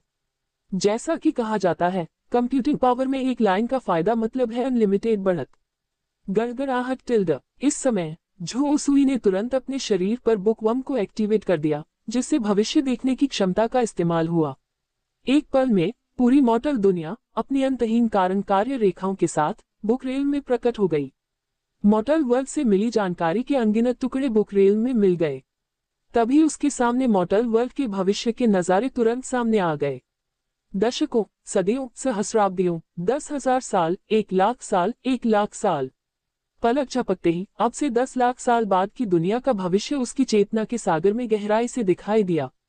आखिरकार मॉर्टल वर्ल्ड में कुछ ही ताकतवर लोग थे और कॉजलिटी का दखल बहुत कम था। इस प्रकार अमर दुनिया की तुलना में भविष्य का अनुमान लगाना कई गुना आसान था। अगर यह अमर दुनिया में होता तो इतने लंबे भविष्य का अंदाजा लगाना नामुमकिन होता। फिर भी ये किताबी कीड़े की जबरदस्त ताकत को साबित करने के लिए काफी था। यहाँ तक कि एक डालुओ गोल्डन इमोर्टल भी ऐसा अविश्वसनीय काम नहीं कर सकता। भविष्य के सपनों में जुवानहुआन संप्रदाय का विस्तार जारी रहा। उसने आसानी से मॉर्टल वर्ल्ड के इलाकों पर कब्जा कर लिया, एक के बाद एक ग्रेट थाउजेंड वर्ल्ड पर कब्जा कर लिया और आखिर में मॉर्टल वर्ल्ड का शासक बन गया। गहरा पीला क्षेत्र सभी क्षेत्रों का केंद्र भी बन गया, जिसने अनगिनत कबीलों और साधकों को अपनी ओर खींचा जो वहां बसने और वहां के निवासी बनने के लिए उत्सुक थे। फिर भी गहरे पीले दायरे ने अपनी सीमाएं नहीं खोली और वहां सिर्फ इंसानी साधकों को रहने की इजाजत दी। आखिरकार गहरे पीले दायरे में बहुत सारे राज थे जो अभी खुले में इस्तेमाल के लिए सही नहीं है। किसी को नहीं पता था कि इन माइग्रेटिंग किसानों में कितने जासूस थे। अगर अमर दुनिया के कुछ शक्तिशाली लोगों को ज़ुआनहुआंग संप्रदाय के रहस्यों का पता चल गया तो ये काफी परेशानी भरा हो सकता है। जब तक उनके पास सबसे बड़ी ताकत नहीं थी तब तक समझदारी से काम लेना जरूरी था। ऐसा कहा जा रहा है, ऐसा लगता है कि अमर दुनिया ने ज़ुआनहुआंग संप्रदाय की मौजूदगी पर ध्यान दिया है। जल्द ही इमोर्टल वर्ल्ड के 4 महान सुपर क्लैन मिलकर इमोर्टल रियल्म बैरियर को तोड़ देंगे। ज़ुआनहुआंग संप्रदाय से मिलकर निपटने के लिए 10 लाख सच्चे अमर लोगों को भेजने वाले हैं। अगर यह कोई आम शक्ति होती तो शायद इसे पहले ही अनगिनत बार खत्म कर दिया गया होता। झो उसुई ने भौहें चढ़ाई।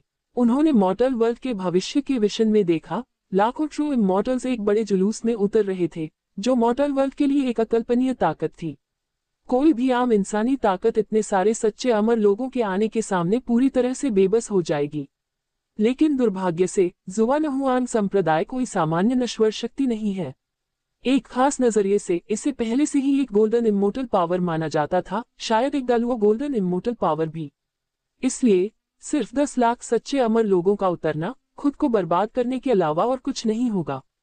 उनके दूर के भविष्य में अमर दुनिया से आने वाले ये सभी सच्चे अमर लोग पूरी तरह खत्म हो गए, उनमें से एक भी जिंदा नहीं बचा।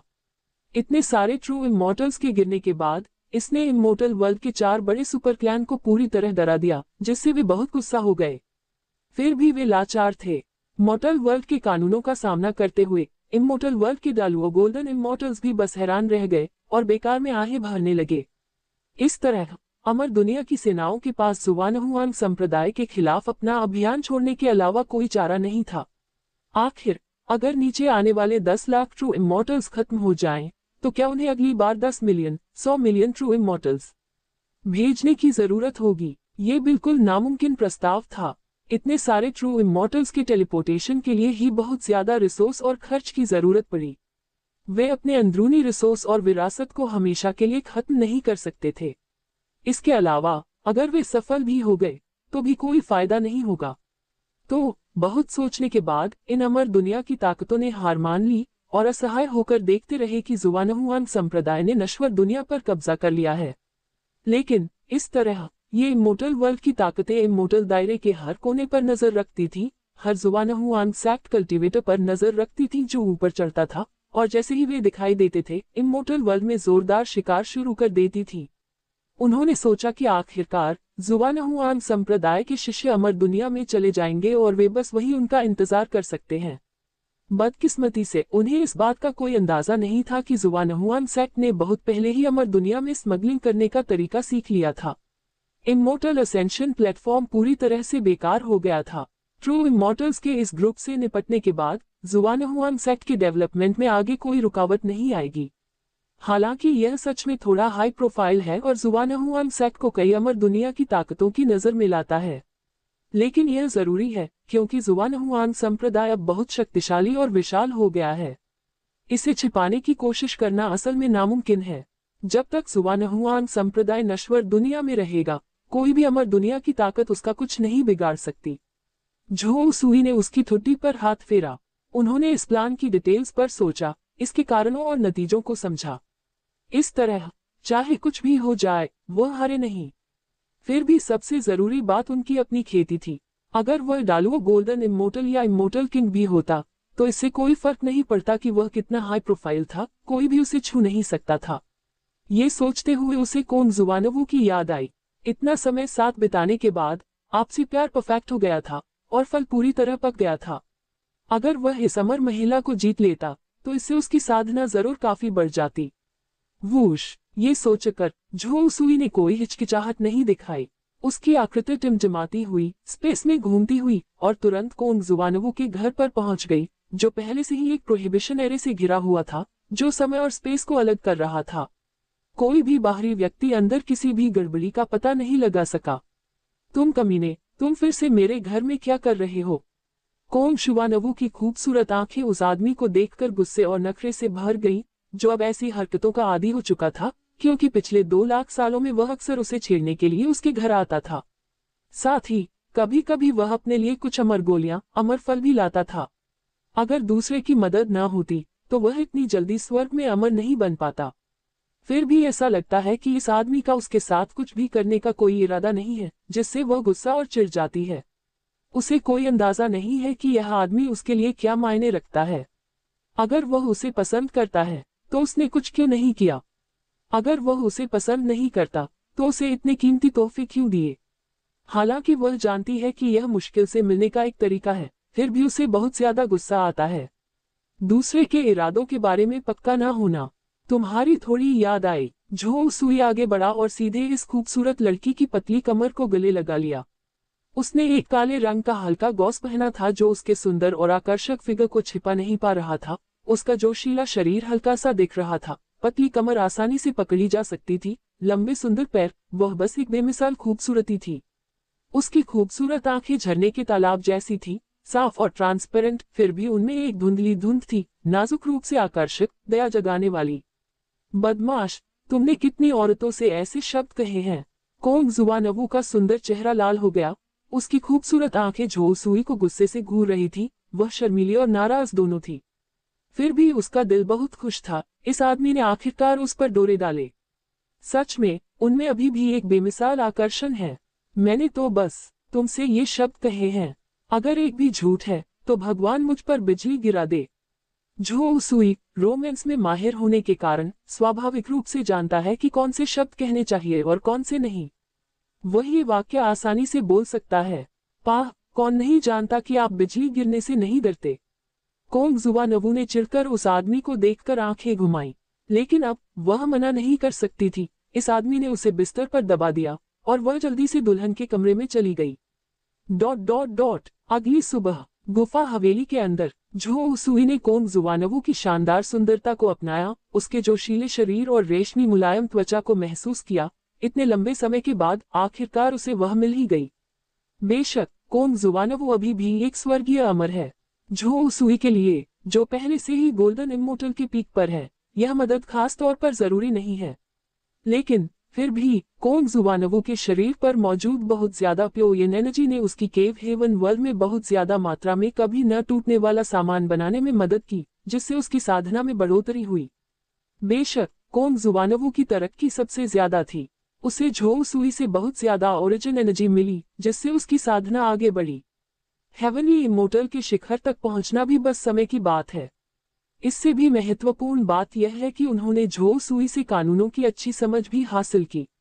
अकेले इस खेती से उसकी अनगिनत मेहनत बच जाती है। इसकी तुलना कई इमोर्टल पिल्स खाने से भी नहीं की जा सकती। ये स्वर्ग से मिले एक बहुत बड़े भाग्य जैसा है। कमीने, तूने मुझे कब से टारगेट करना शुरू कर दिया?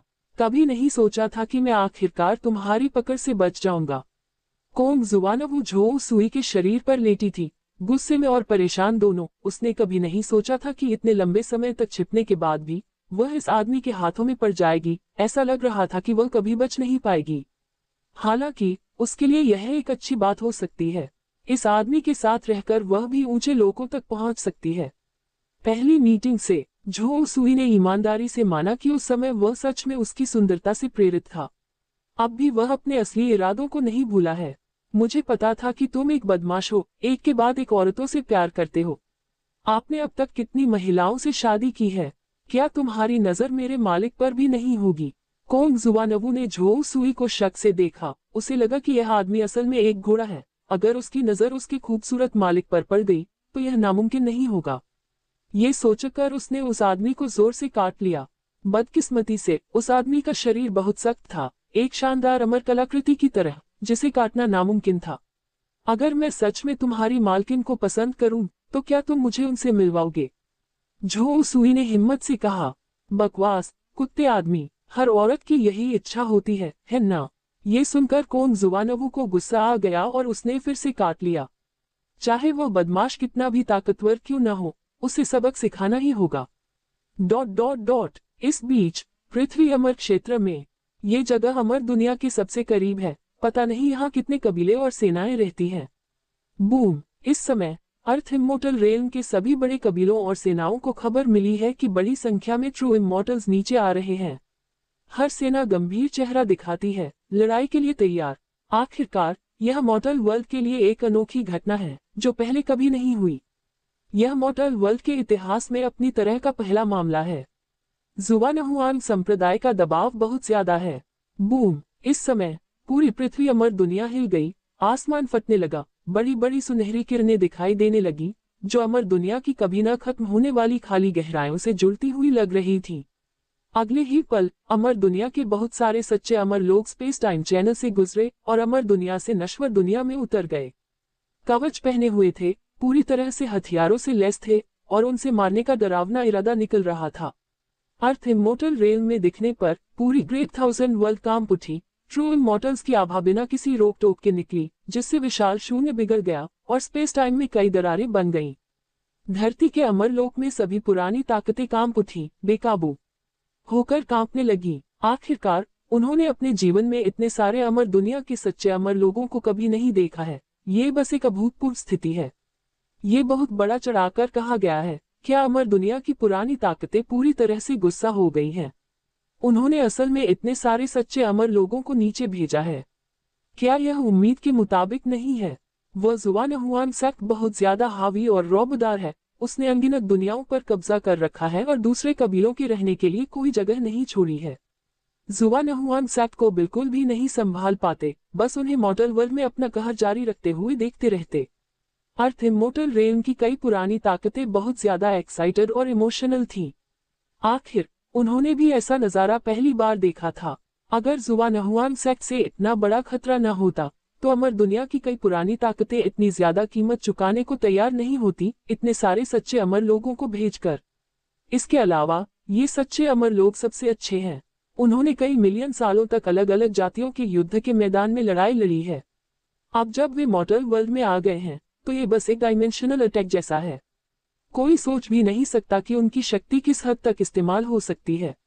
जहां तक मुझे पता है, इस मामले में एक्शन लेने वाले प्रिजन क्लैन, डेमन क्लैन और ट्रू स्पिरिट अलायंस हैं, जो 4 बड़े सुपर क्लैन हैं जिन्होंने एक ट्रू इमोर्टल आर्मी भेजी जिसमें कुल 1080,000 ट्रू इमोर्टल थे।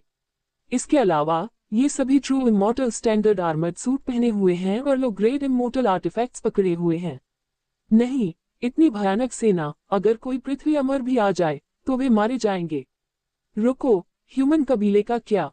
ह्यूमन कबीला कोई एक्शन क्यों नहीं ले रहा है? क्या वे जुवानहुआन सेक्ट को सपोर्ट करने का प्लान नहीं बना रहे हैं? हालांकि जुवानहुआन सेक्ट को एक ह्यूमन क्लैन सेक्ट माना जा सकता है, लेकिन अब जब उन्होंने इतने सारे लोगों को गुस्सा दिला दिया है तो ह्यूमन क्लैन उनका साथ देने की हिम्मत कैसे कर सकता है? क्या उन्हें दूसरी ताकतों से घिरे होने का डर नहीं है? इसलिए इमोर्टल ह्यूमन क्लैन कुछ नहीं करता और सिर्फ देखता रहता है, जिसे जुवानहुआन सेक्ट की मदद के तौर पर देखा जा सकता है। अगर ऐसा है तो क्या जुवानहुआन सेक्ट बर्बाद नहीं हो गया है? इतने सारे ट्रू इमोर्टल से घिरे होने के कारण इमोर्टल वर्ल्ड फोर्स के किसी भी सपोर्ट के बिना वे कैसे जिंदा रह सकते थे? कई किसानों के बीच गर्मागर्म बहस हो रही थी। उनका मानना था कि एक समय में हावी रहा जुवानहुआन संप्रदाय पूरी तरह से बर्बाद हो गया था। इतने सारे अमर दुनिया के सच्चे अमर लोगों का सामना करते हुए बचने का कोई रास्ता नहीं दिख रहा था। इसके अलावा ऐसा लगता है कि जुवानहुआन संप्रदाय को अमर दुनिया की इंसानी ताकतों ने बिना किसी मदद के छोड़ दिया है। शायद सबसे अच्छा नतीजा ये होगा कि गहरे पीले दायरे को छोड़ दिया जाए और मौत की दुनिया में कुछ छोटी दुनियाओं में भागकर छिप जाएं और जिंदा रहने के लिए संघर्ष करें। जुवानहुआन संप्रदाय पर हमला कैसे करेंगे? आखिरकार जुवानहुआन संप्रदाय का हेडक्वार्टर अर्थ इमोर्टल रेल्म में नहीं बल्कि प्रोफाउंड येलो रेल्म में है। एक किसान ने उत्सुकता से पूछा। जुवानहुआन संप्रदाय के बनाए शहर पर हमला करेंगे जो पृथ्वी के अमर दायरे में है। कहा जाता है कि इस शहर ने गहरे पीले दायरे की ओर जाने वाला एक क्रॉस वर्ल्ड टेलीपोर्टेशन एरे का इंतजाम किया है।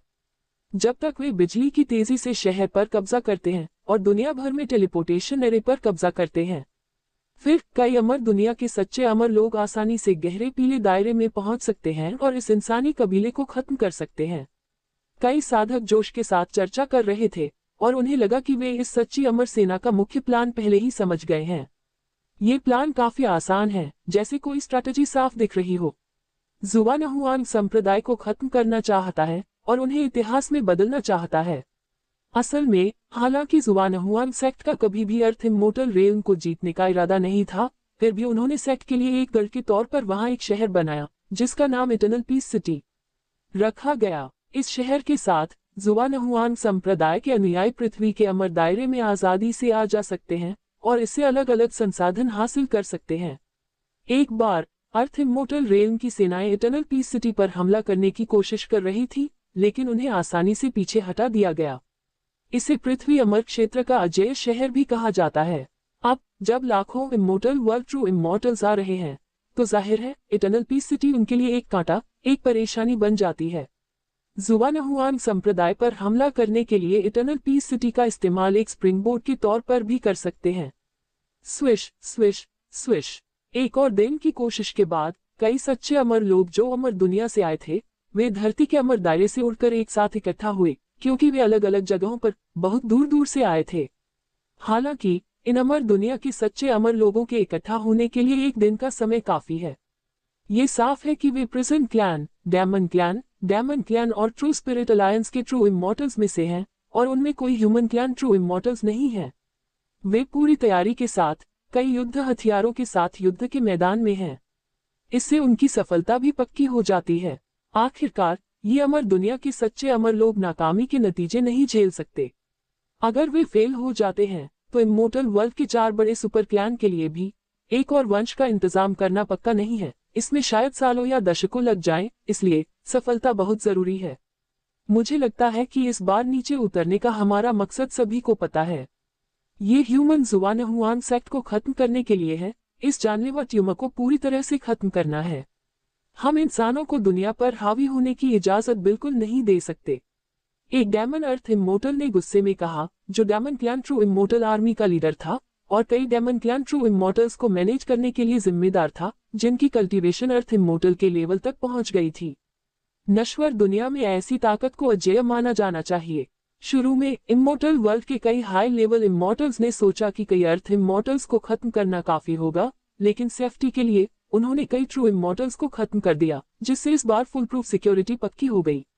जाहिर है हम इस बात पर बहुत साफ हैं, आगे और चर्चा की कोई जरूरत नहीं है। जुवानहुआन संप्रदाय द्वारा कंट्रोल किया जाने वाला इटर्नल पीस सिटी हमारे वंश के बारे में अच्छी तरह जानता है, लेकिन आज भी वे बेपरवाह हैं, पहाड़ की तरह स्थिर हैं। ऐसा लगता है जैसे उनके पास पीछे हटने या क्रॉस वर्ल्ड टेलीपोर्टेशन एरे को नष्ट करने का कोई प्लान नहीं है। साफ है जुवानहुआन संप्रदाय आखिर तक विरोध करने की योजना बना रहा है। एक प्रिजन क्लैन अर्थ इमोर्टल ने इस अजीब बात को देखकर आंखें सिकोड़ लीं। आमतौर पर इतने सारे सच्चे अमर लोगों के आने की बात जानकर इंसानी ताकतें डर के मारे रातों रात भाग जाती। लेकिन जुवानहुआन सेक्ट अलग है। वे न सिर्फ भागने का प्लान नहीं बनाते, बल्कि उनके साथ मौत तक लड़ने का इरादा रखते हैं। ये सचमुच अविश्वसनीय परिणाम है। अगर जुवानहुआन सेक्ट बहुत ज्यादा बेवकूफ नहीं था, तो ऐसा इसलिए था क्योंकि उन्हें लगता था कि उनकी ताकत इमोर्टल वर्ल्ड के लाखों ट्रू इमोर्टल्स को टक्कर दे सकती है, नहीं तो उनके लिए ऐसा कदम उठाना नामुमकिन होता। क्या वहां ऐसी कोई चीज है? इस ह्यूमन कबीले के जुवानहुआन सेक्ट का असल में क्या इरादा है? क्या ऐसा हो सकता है कि ये इंसान कल्टीवेटर सच में मानते हैं कि वे हमारी सच्ची अमर सेना से मुकाबला कर सकते हैं? या फिर ह्यूमन रेस हेवनली कोर्ट ने पहले ही जुवानहुआन सेक्ट के साथ सांठगांठ कर ली है और उन्हें कई खजाने गिफ्ट कर दिए हैं? उनका मकसद हमें फंसाना है। डेमन अर्थ इमोर्टल की आंखें चमक रही थी। उसे हमेशा ऐसा लगता था कि इसमें कोई साजिश शामिल है, कुछ हिस्सा जो उतना सीधा साधा नहीं था जितना सोचा गया था। अगर वे सावधान नहीं रहे तो वे पलट सकते हैं। इसलिए ऐसा लगता है कि उन्हें बहुत सावधान रहने की जरूरत है और इंसानों के जाल में नहीं फंसना चाहिए। तुम्हारा मतलब है कि ह्यूमन रेस हेवनली कोर्ट इस इवेंट का इस्तेमाल हमें 4 सुपर रेस के खिलाफ खड़ा करने के लिए कर रहा होगा? लेकिन ह्यूमन रेस हेवनली कोर्ट ने पहले कसम खाई थी कि वे इस मामले में दखल देने का प्लान नहीं बना रहे हैं। वे किनारे से देखना चाहते थे। क्या हेवनली कोर्ट अपनी बात से पीछे हट सकता है? डेमन क्लैन अर्थ इमोर्टल ने नाखुशी में भौहें चढ़ाईं, क्योंकि अगर ह्यूमन रेस हेवनली कोर्ट इसमें शामिल हो गया तो मामला बहुत मुश्किल हो जाएगा। यह एक लंबा और लंबा युद्ध बन सकता है। इंसानी स्वर्गीय अदालत को खुलेआम दखल देने की हिम्मत नहीं करनी चाहिए, लेकिन वे चुपके से कुछ खजाने तोहफे में दे सकते हैं। मकसद हमारे प्लान को फेल करना है, जिससे हमें कुछ हद तक परेशानी हो। अगर ऐसा न होता तो कोई मामूली इंसान इतनी आसानी से काम करने की हिम्मत कैसे कर सकता था। ये कहना कि जुवानहुआन संप्रदाय में मानव जाति के स्वर्गीय न्यायालय का कोई दखल नहीं है, कोई भी इस पर विश्वास नहीं करेगा। ट्रू स्पिरिट रेस अर्थ इमोर्टल ने मजाक उड़ाया। उसे हमेशा शक था कि जुवानहुआन सेक्ट असल में हेवनली कोड का ब्लैक ग्लव है, जिसका मकसद मॉर्टल वर्ल्ड में सब कुछ हिलाना है, जिससे दूसरे सुपर क्लैन की ताकत कम हो जाए। डरने की क्या बात है। उद्धरण चिन्ह, हम इतने सारे सच्चे अमर लोग एक साथ हैं, क्या हम सच में छोटे मोटे इंसानी साधकों से डरते हैं? चाहे गधा हो या घोड़ा, चलो इसे घुमाने ले चलते हैं। मैं देखना चाहता हूं कि यह जुवानहुआन सेक्ट हमारी 4 सुपर रेस को चुनौती देने की हिम्मत करने के लिए कितना काबिल है। डेमन कबीले अर्थ इमोर्टल ने अपनी मुट्ठियां भींच ली, जानलेवा अंदाज में बोला। इसे जुवानहुआन संप्रदाय की संभावित साजिशों और योजनाओं में भी कोई दिलचस्पी नहीं थी। पूरी ताकत के सामने वे सब मामूली थे। एक बार जब लाखों सच्चे अमर लोग आ जाएंगे तो कोई भी नश्वर शक्ति खत्म हो जाएगी। चूंकि ऐसा है तो चलो उन्हें टेस्ट करते हैं। कई धरती के अमर लोगों ने सहमति में सिर हिलाया। यहाँ उनके अंदाजे किसी काम के नहीं होंगे, और जब तक वे लड़ेंगे नहीं, उन्हें एक दूसरे के तुरुप के पत्ते पता नहीं चलेंगे। एक बार लड़ाई शुरू हो जाए तो हर तरीका इस्तेमाल किया जाएगा। तब पता चलेगा कि किसकी नींव गहरी है। वे यह नहीं मानते कि आम इंसान साधकों में अमर दुनिया के सच्चे अमर लोगों का मुकाबला करने की कोई काबिलियत है। इस बार जब वे हमला करेंगे तो वे जरूर इसे आसानी से पकड़ लेंगे। गड़गड़ाहट टिल्ड टिल्ड। एक पल में लाखों अमर दुनिया के सच्चे अमर लोग आगे बढ़े, खाली जगह को तोड़ते हुए सीधे जुवानहुआन संप्रदाय के अनंत शांति शहर पर पहुंच गए। हर कोई बहुत ऊपर खड़ा था और डरावनी आभा ने पूरे बड़े शहर को घेर लिया था। ऐसा लग रहा था कि उनसे होने वाले औरा में उतार चढ़ाव इस खाली जगह को आसानी से फाड़ने के लिए काफी थे, जिससे मकड़ी के जाले जैसी दरारों के रास्ते बन गए, जो अरबों किलोमीटर तक फैले हुए थे। इससे पृथ्वी के अमर लोक में अनगिनत इंसान भी डर से कांपने लगे, मानो कोई प्राकृतिक आपदा आ गई हो। अगर 10 लाख ट्रू इमॉर्टल्स हमला करें तो वे पूरी अर्थ इमॉर्टल दुनिया को टुकड़े टुकड़े करने के लिए काफी होंगे। क्या वे आ गए हैं? इस समय झो सुई चुपचाप इटर्नल पीस सिटी में प्रकट हुआ और शांति से आने वाले लाखों अमर दुनिया के सच्चे अमर लोगों को देख रहा था। उनके लिए एक गोल्डन इमॉर्टल, सिर्फ 10 लाख ट्रू इमॉर्टल कुछ भी नहीं थे। अगर यह अमर दुनिया में होता तो एक सांस के समय में 10 लाख सच्चे अमर लोग गिर सकते थे। आखिरकार दोनों क्षेत्रों में इतना बड़ा अंतर था, उनकी ताकत में भी बहुत ज्यादा अंतर था। ये चींटियों और सूरज के बीच के अंतर जैसा है। चाहे कितनी भी चींटियां सूरज की ओर दौड़ें, नतीजा एक ही होगा, वे राख बन जाएंगी। ट्रू इमॉर्टल और गोल्डन इमॉर्टल के बीच का अंतर इतना बड़ा है कि उसे किसी भी संख्या से बयां नहीं किया जा सकता। इसलिए फॉर्चून क्यूगू किसी भी चीज के बारे में अलर्ट नहीं करेगा, क्योंकि उसके लिए यह असल में कोई संकट नहीं है, बस एक छोटी सी लहर, बताने लायक नहीं। इतने सारे सच्चे अमर लोग नश्वर लोक में उतरे हैं, सच में यह एक बहुत बड़ा काम है। जुवानहुआन सेक्ट के डेवलपमेंट ने सच में इन इमॉर्टल वर्ल्ड फोर्सेस की बॉटम लाइन को छू लिया है। नहीं तो वे इतने सारे सच्चे अमर लोगों को नश्वर लोक में भेजने के लिए इतनी भारी कीमत नहीं देते। दुर्भाग्य से मॉर्टल वर्ल्ड लंबे समय से मेरा इलाका रहा है। अगर वे मॉर्टल वर्ल्ड पर हमला करना चाहते हैं तो उन्हें पहले मेरी इजाजत लेनी होगी। झो सुई की आंखों में ठंडी रोशनी की एक झलक दिखी। वह समझ सकता था कि ये लाखों अमर दुनिया के सच्चे अमर लोग असल में कितने ताकतवर थे। उनमें से लगभग सभी लड़ाई में माहिर एलीट योद्धा थे। शायद उन्हें खुद भी नहीं पता था कि उन्होंने विदेशी कबीले के युद्ध के मैदान में कितने साल लड़ाई लड़ी थी। अब इन एलीट ट्रू इमॉर्टल्स को मॉर्टल लोक में भेजा जा रहा है। मेरे बिना वे निश्चित रूप से अराजकता फैला देंगे और कोई भी मॉर्टल कल्टीवेटर उनकी ताकत का विरोध नहीं कर सकता। आम पंथों को तो वे बहुत पहले ही खत्म कर चुके होते। अमर दुनिया के 4 महान सुपर कुलों के लिए इस मामले का महत्व साफ है।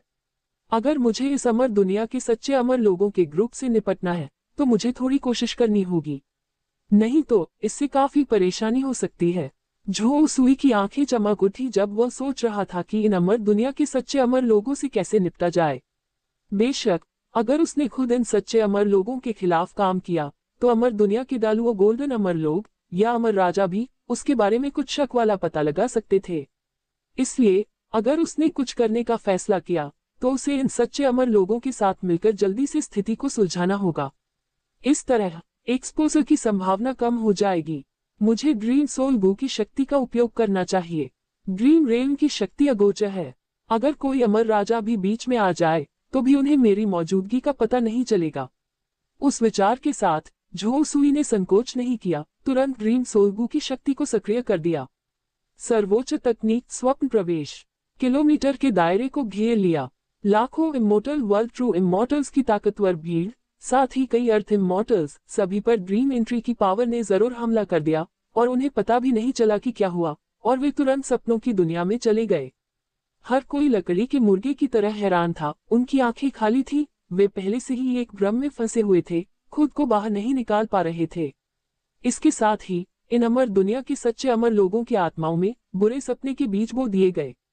इस पल में झो सुई ने लाखों ट्रू इमॉर्टल्स को आसानी से कंट्रोल कर लिया, जैसे कि एक भी सांस की कीमत चुकाए बिना। एक पल के लिए पूरा आसमान एकदम शांत हो गया, सन्नाटे में डूब गया। कोई नहीं जानता कि इतने सारे अमर दुनिया के सच्चे अमर लोगों को चुपचाप पकड़ लिया गया। इतने सारे सच्चे अमर लोग, अगर सभी को मार दिया जाए तो बहुत दुख होगा। उन सभी को पकड़ना बेहतर है, क्योंकि नर के डायमेंशन को दबाना बेहतर है। झो सुई ने उसकी ठुड्डी पर हाथ फेरा। शुरू में उसने ट्रू इमॉर्टल्स के इस ग्रुप को मारकर उनसे इमॉर्टल वाइन बनाने के बारे में सोचा था, लेकिन दोबारा सोचने पर उसे यह कुछ हद तक बेकार लगा, क्योंकि जिंदा उनकी कीमत मरे हुए से कहीं ज्यादा थी। हर एक बहुत बढ़िया काम था। आखिरकार नश्वर दुनिया में एक सच्चे अमर को बनाना कोई आसान काम नहीं है। अमर तकनीक आस्तीन में ब्रह्मांड।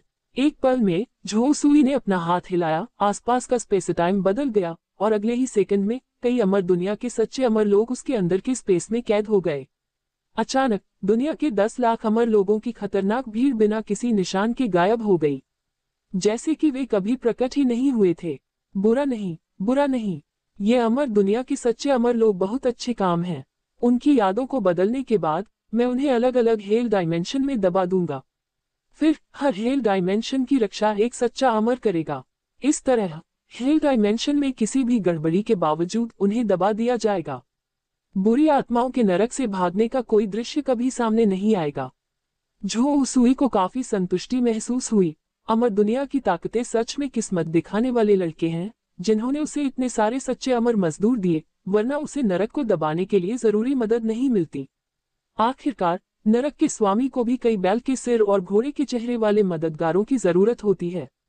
नहीं तो जब नरक इतना बड़ा है और उसमें काफी लोगों की कमी है, तो कोई अनगिनत बुरी आत्माओं और आत्माओं को कैसे मैनेज कर सकता है।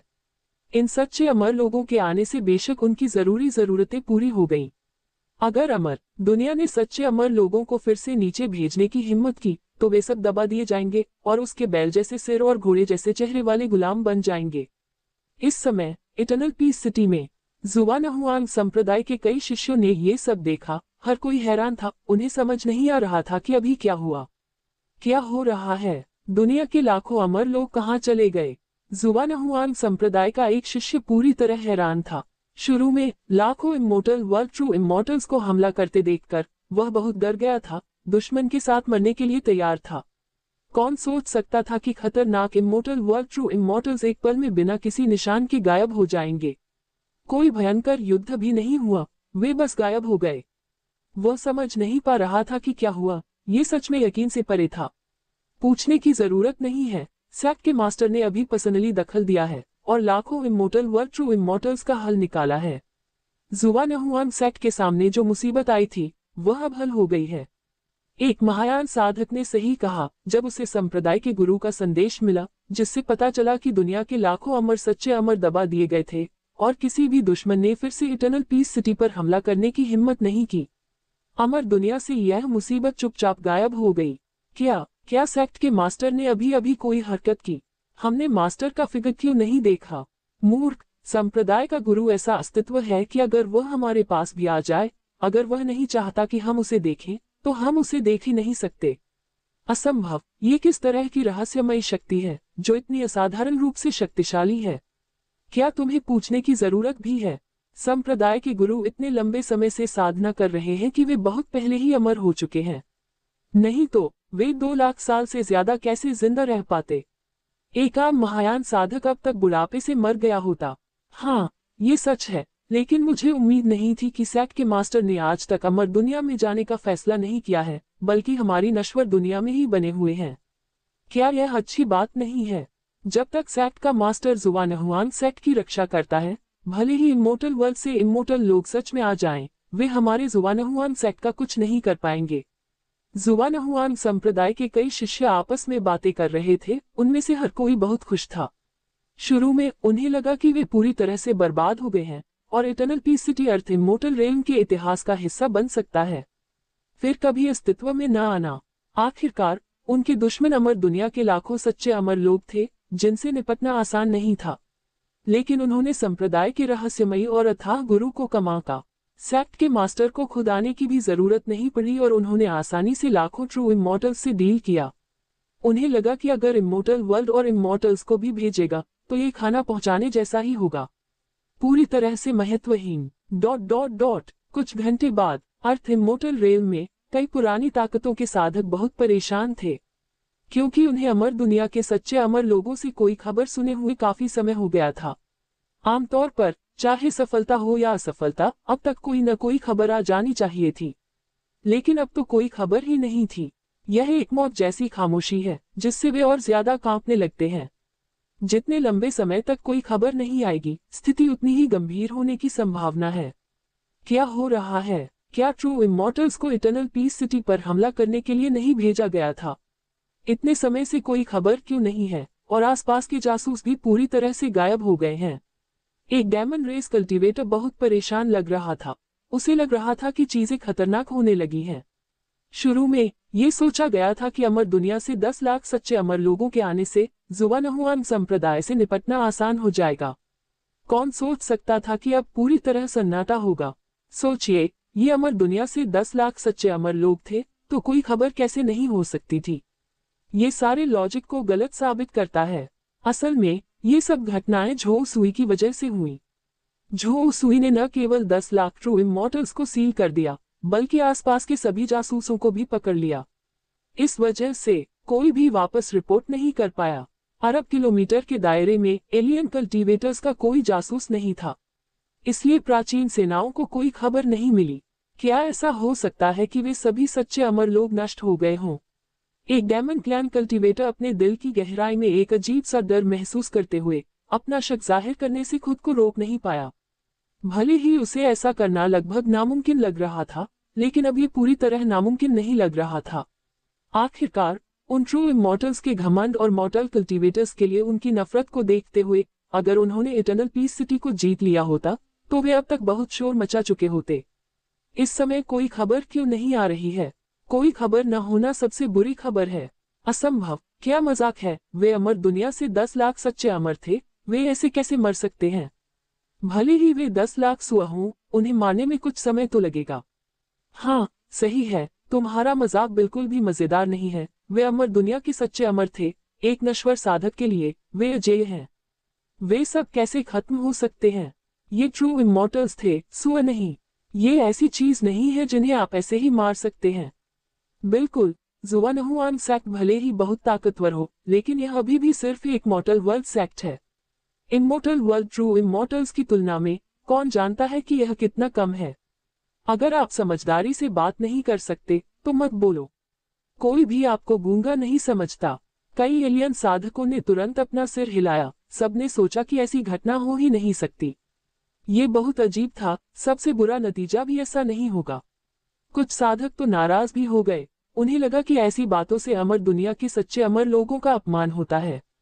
अरे, ऐसी बात नामुमकिन क्यों है? अगर वे सब नहीं मरे हैं तो अब तक कोई खबर क्यों नहीं है? शायद हमने इंसानी कबीले जुवानहुआन सेक्ट को कम आंका है। यह मानव संप्रदाय उतना सरल नहीं है जितना सोचा गया है। शायद अमर दुनिया का कोई पुराना पंथ उनका समर्थन कर रहा है। एक प्रिजन क्लैन कल्टीवेटर ने अपनी चिंताएं बताते हुए कहा।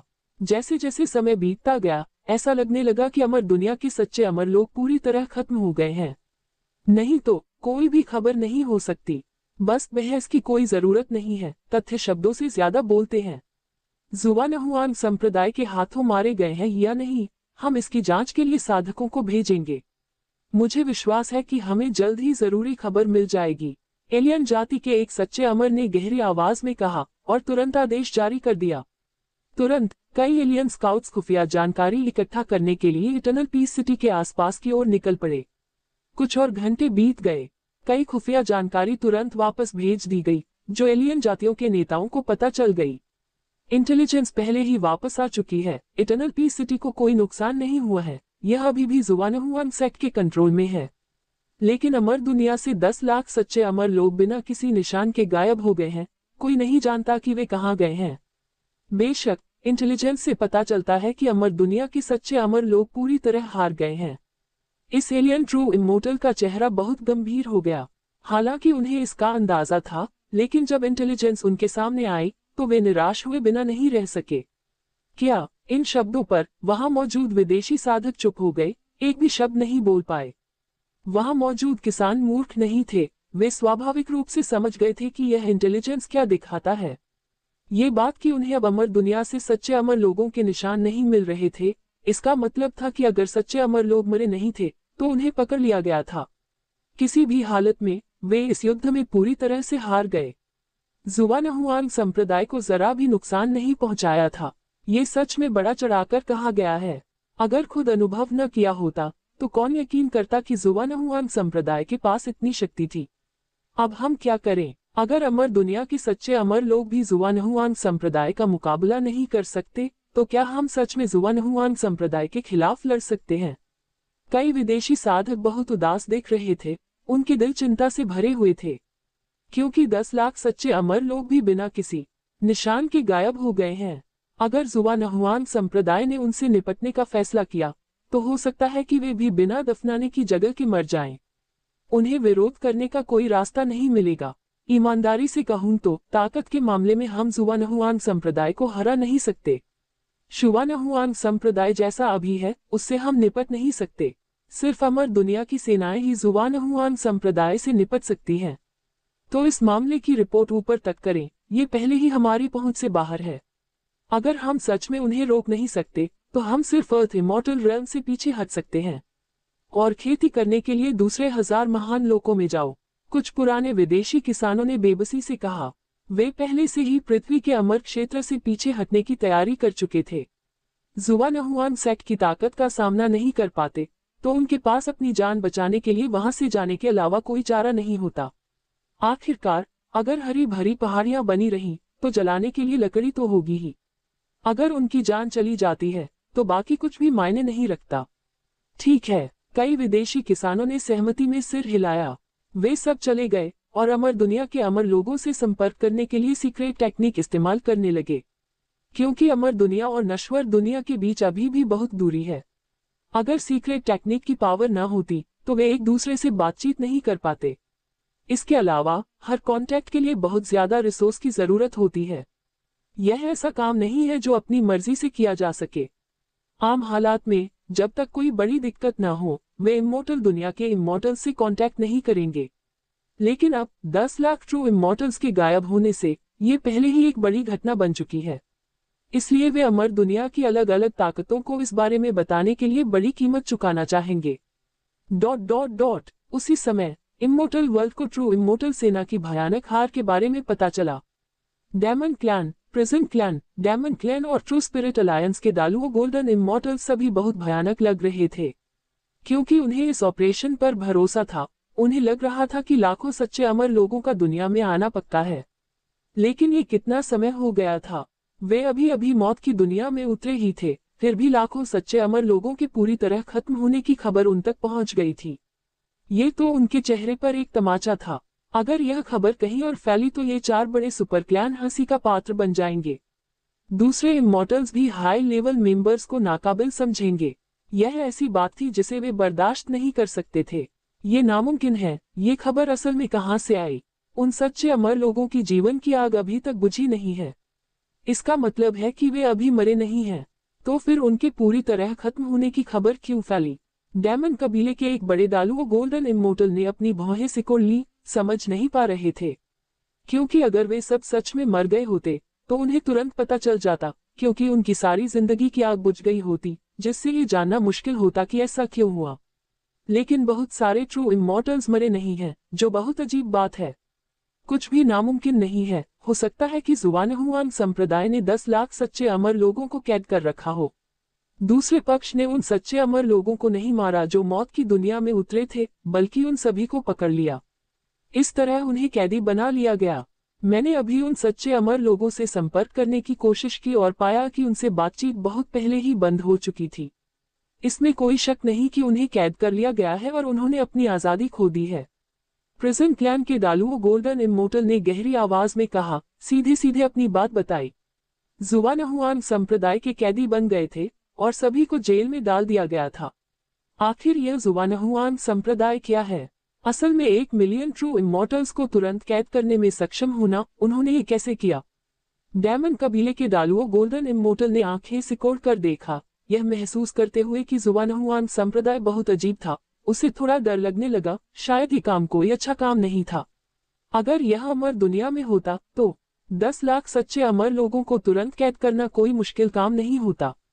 लेकिन ये तो नश्वर दुनिया में है। मॉर्टल दुनिया के कानूनों की वजह से इमॉर्टल्स अपनी पूरी ताकत नहीं दिखा सकते। एक बार जब वे किसी अमर की शक्ति से ज्यादा हो जाएंगे तो उन्हें तुरंत पीछे हटा दिया जाएगा। गंभीर मामलों में उन्हें आसमानी बिजली की सजा भी मिल सकती है। क्या जुवानहुआन संप्रदाय के पास पृथ्वी के अमर या शायद स्वर्ग के अमर से भी ज्यादा शक्तियां नहीं हैं? या फिर उन्होंने दुनिया के कानूनों से बचने के लिए कोई खास तरीका सीख लिया है?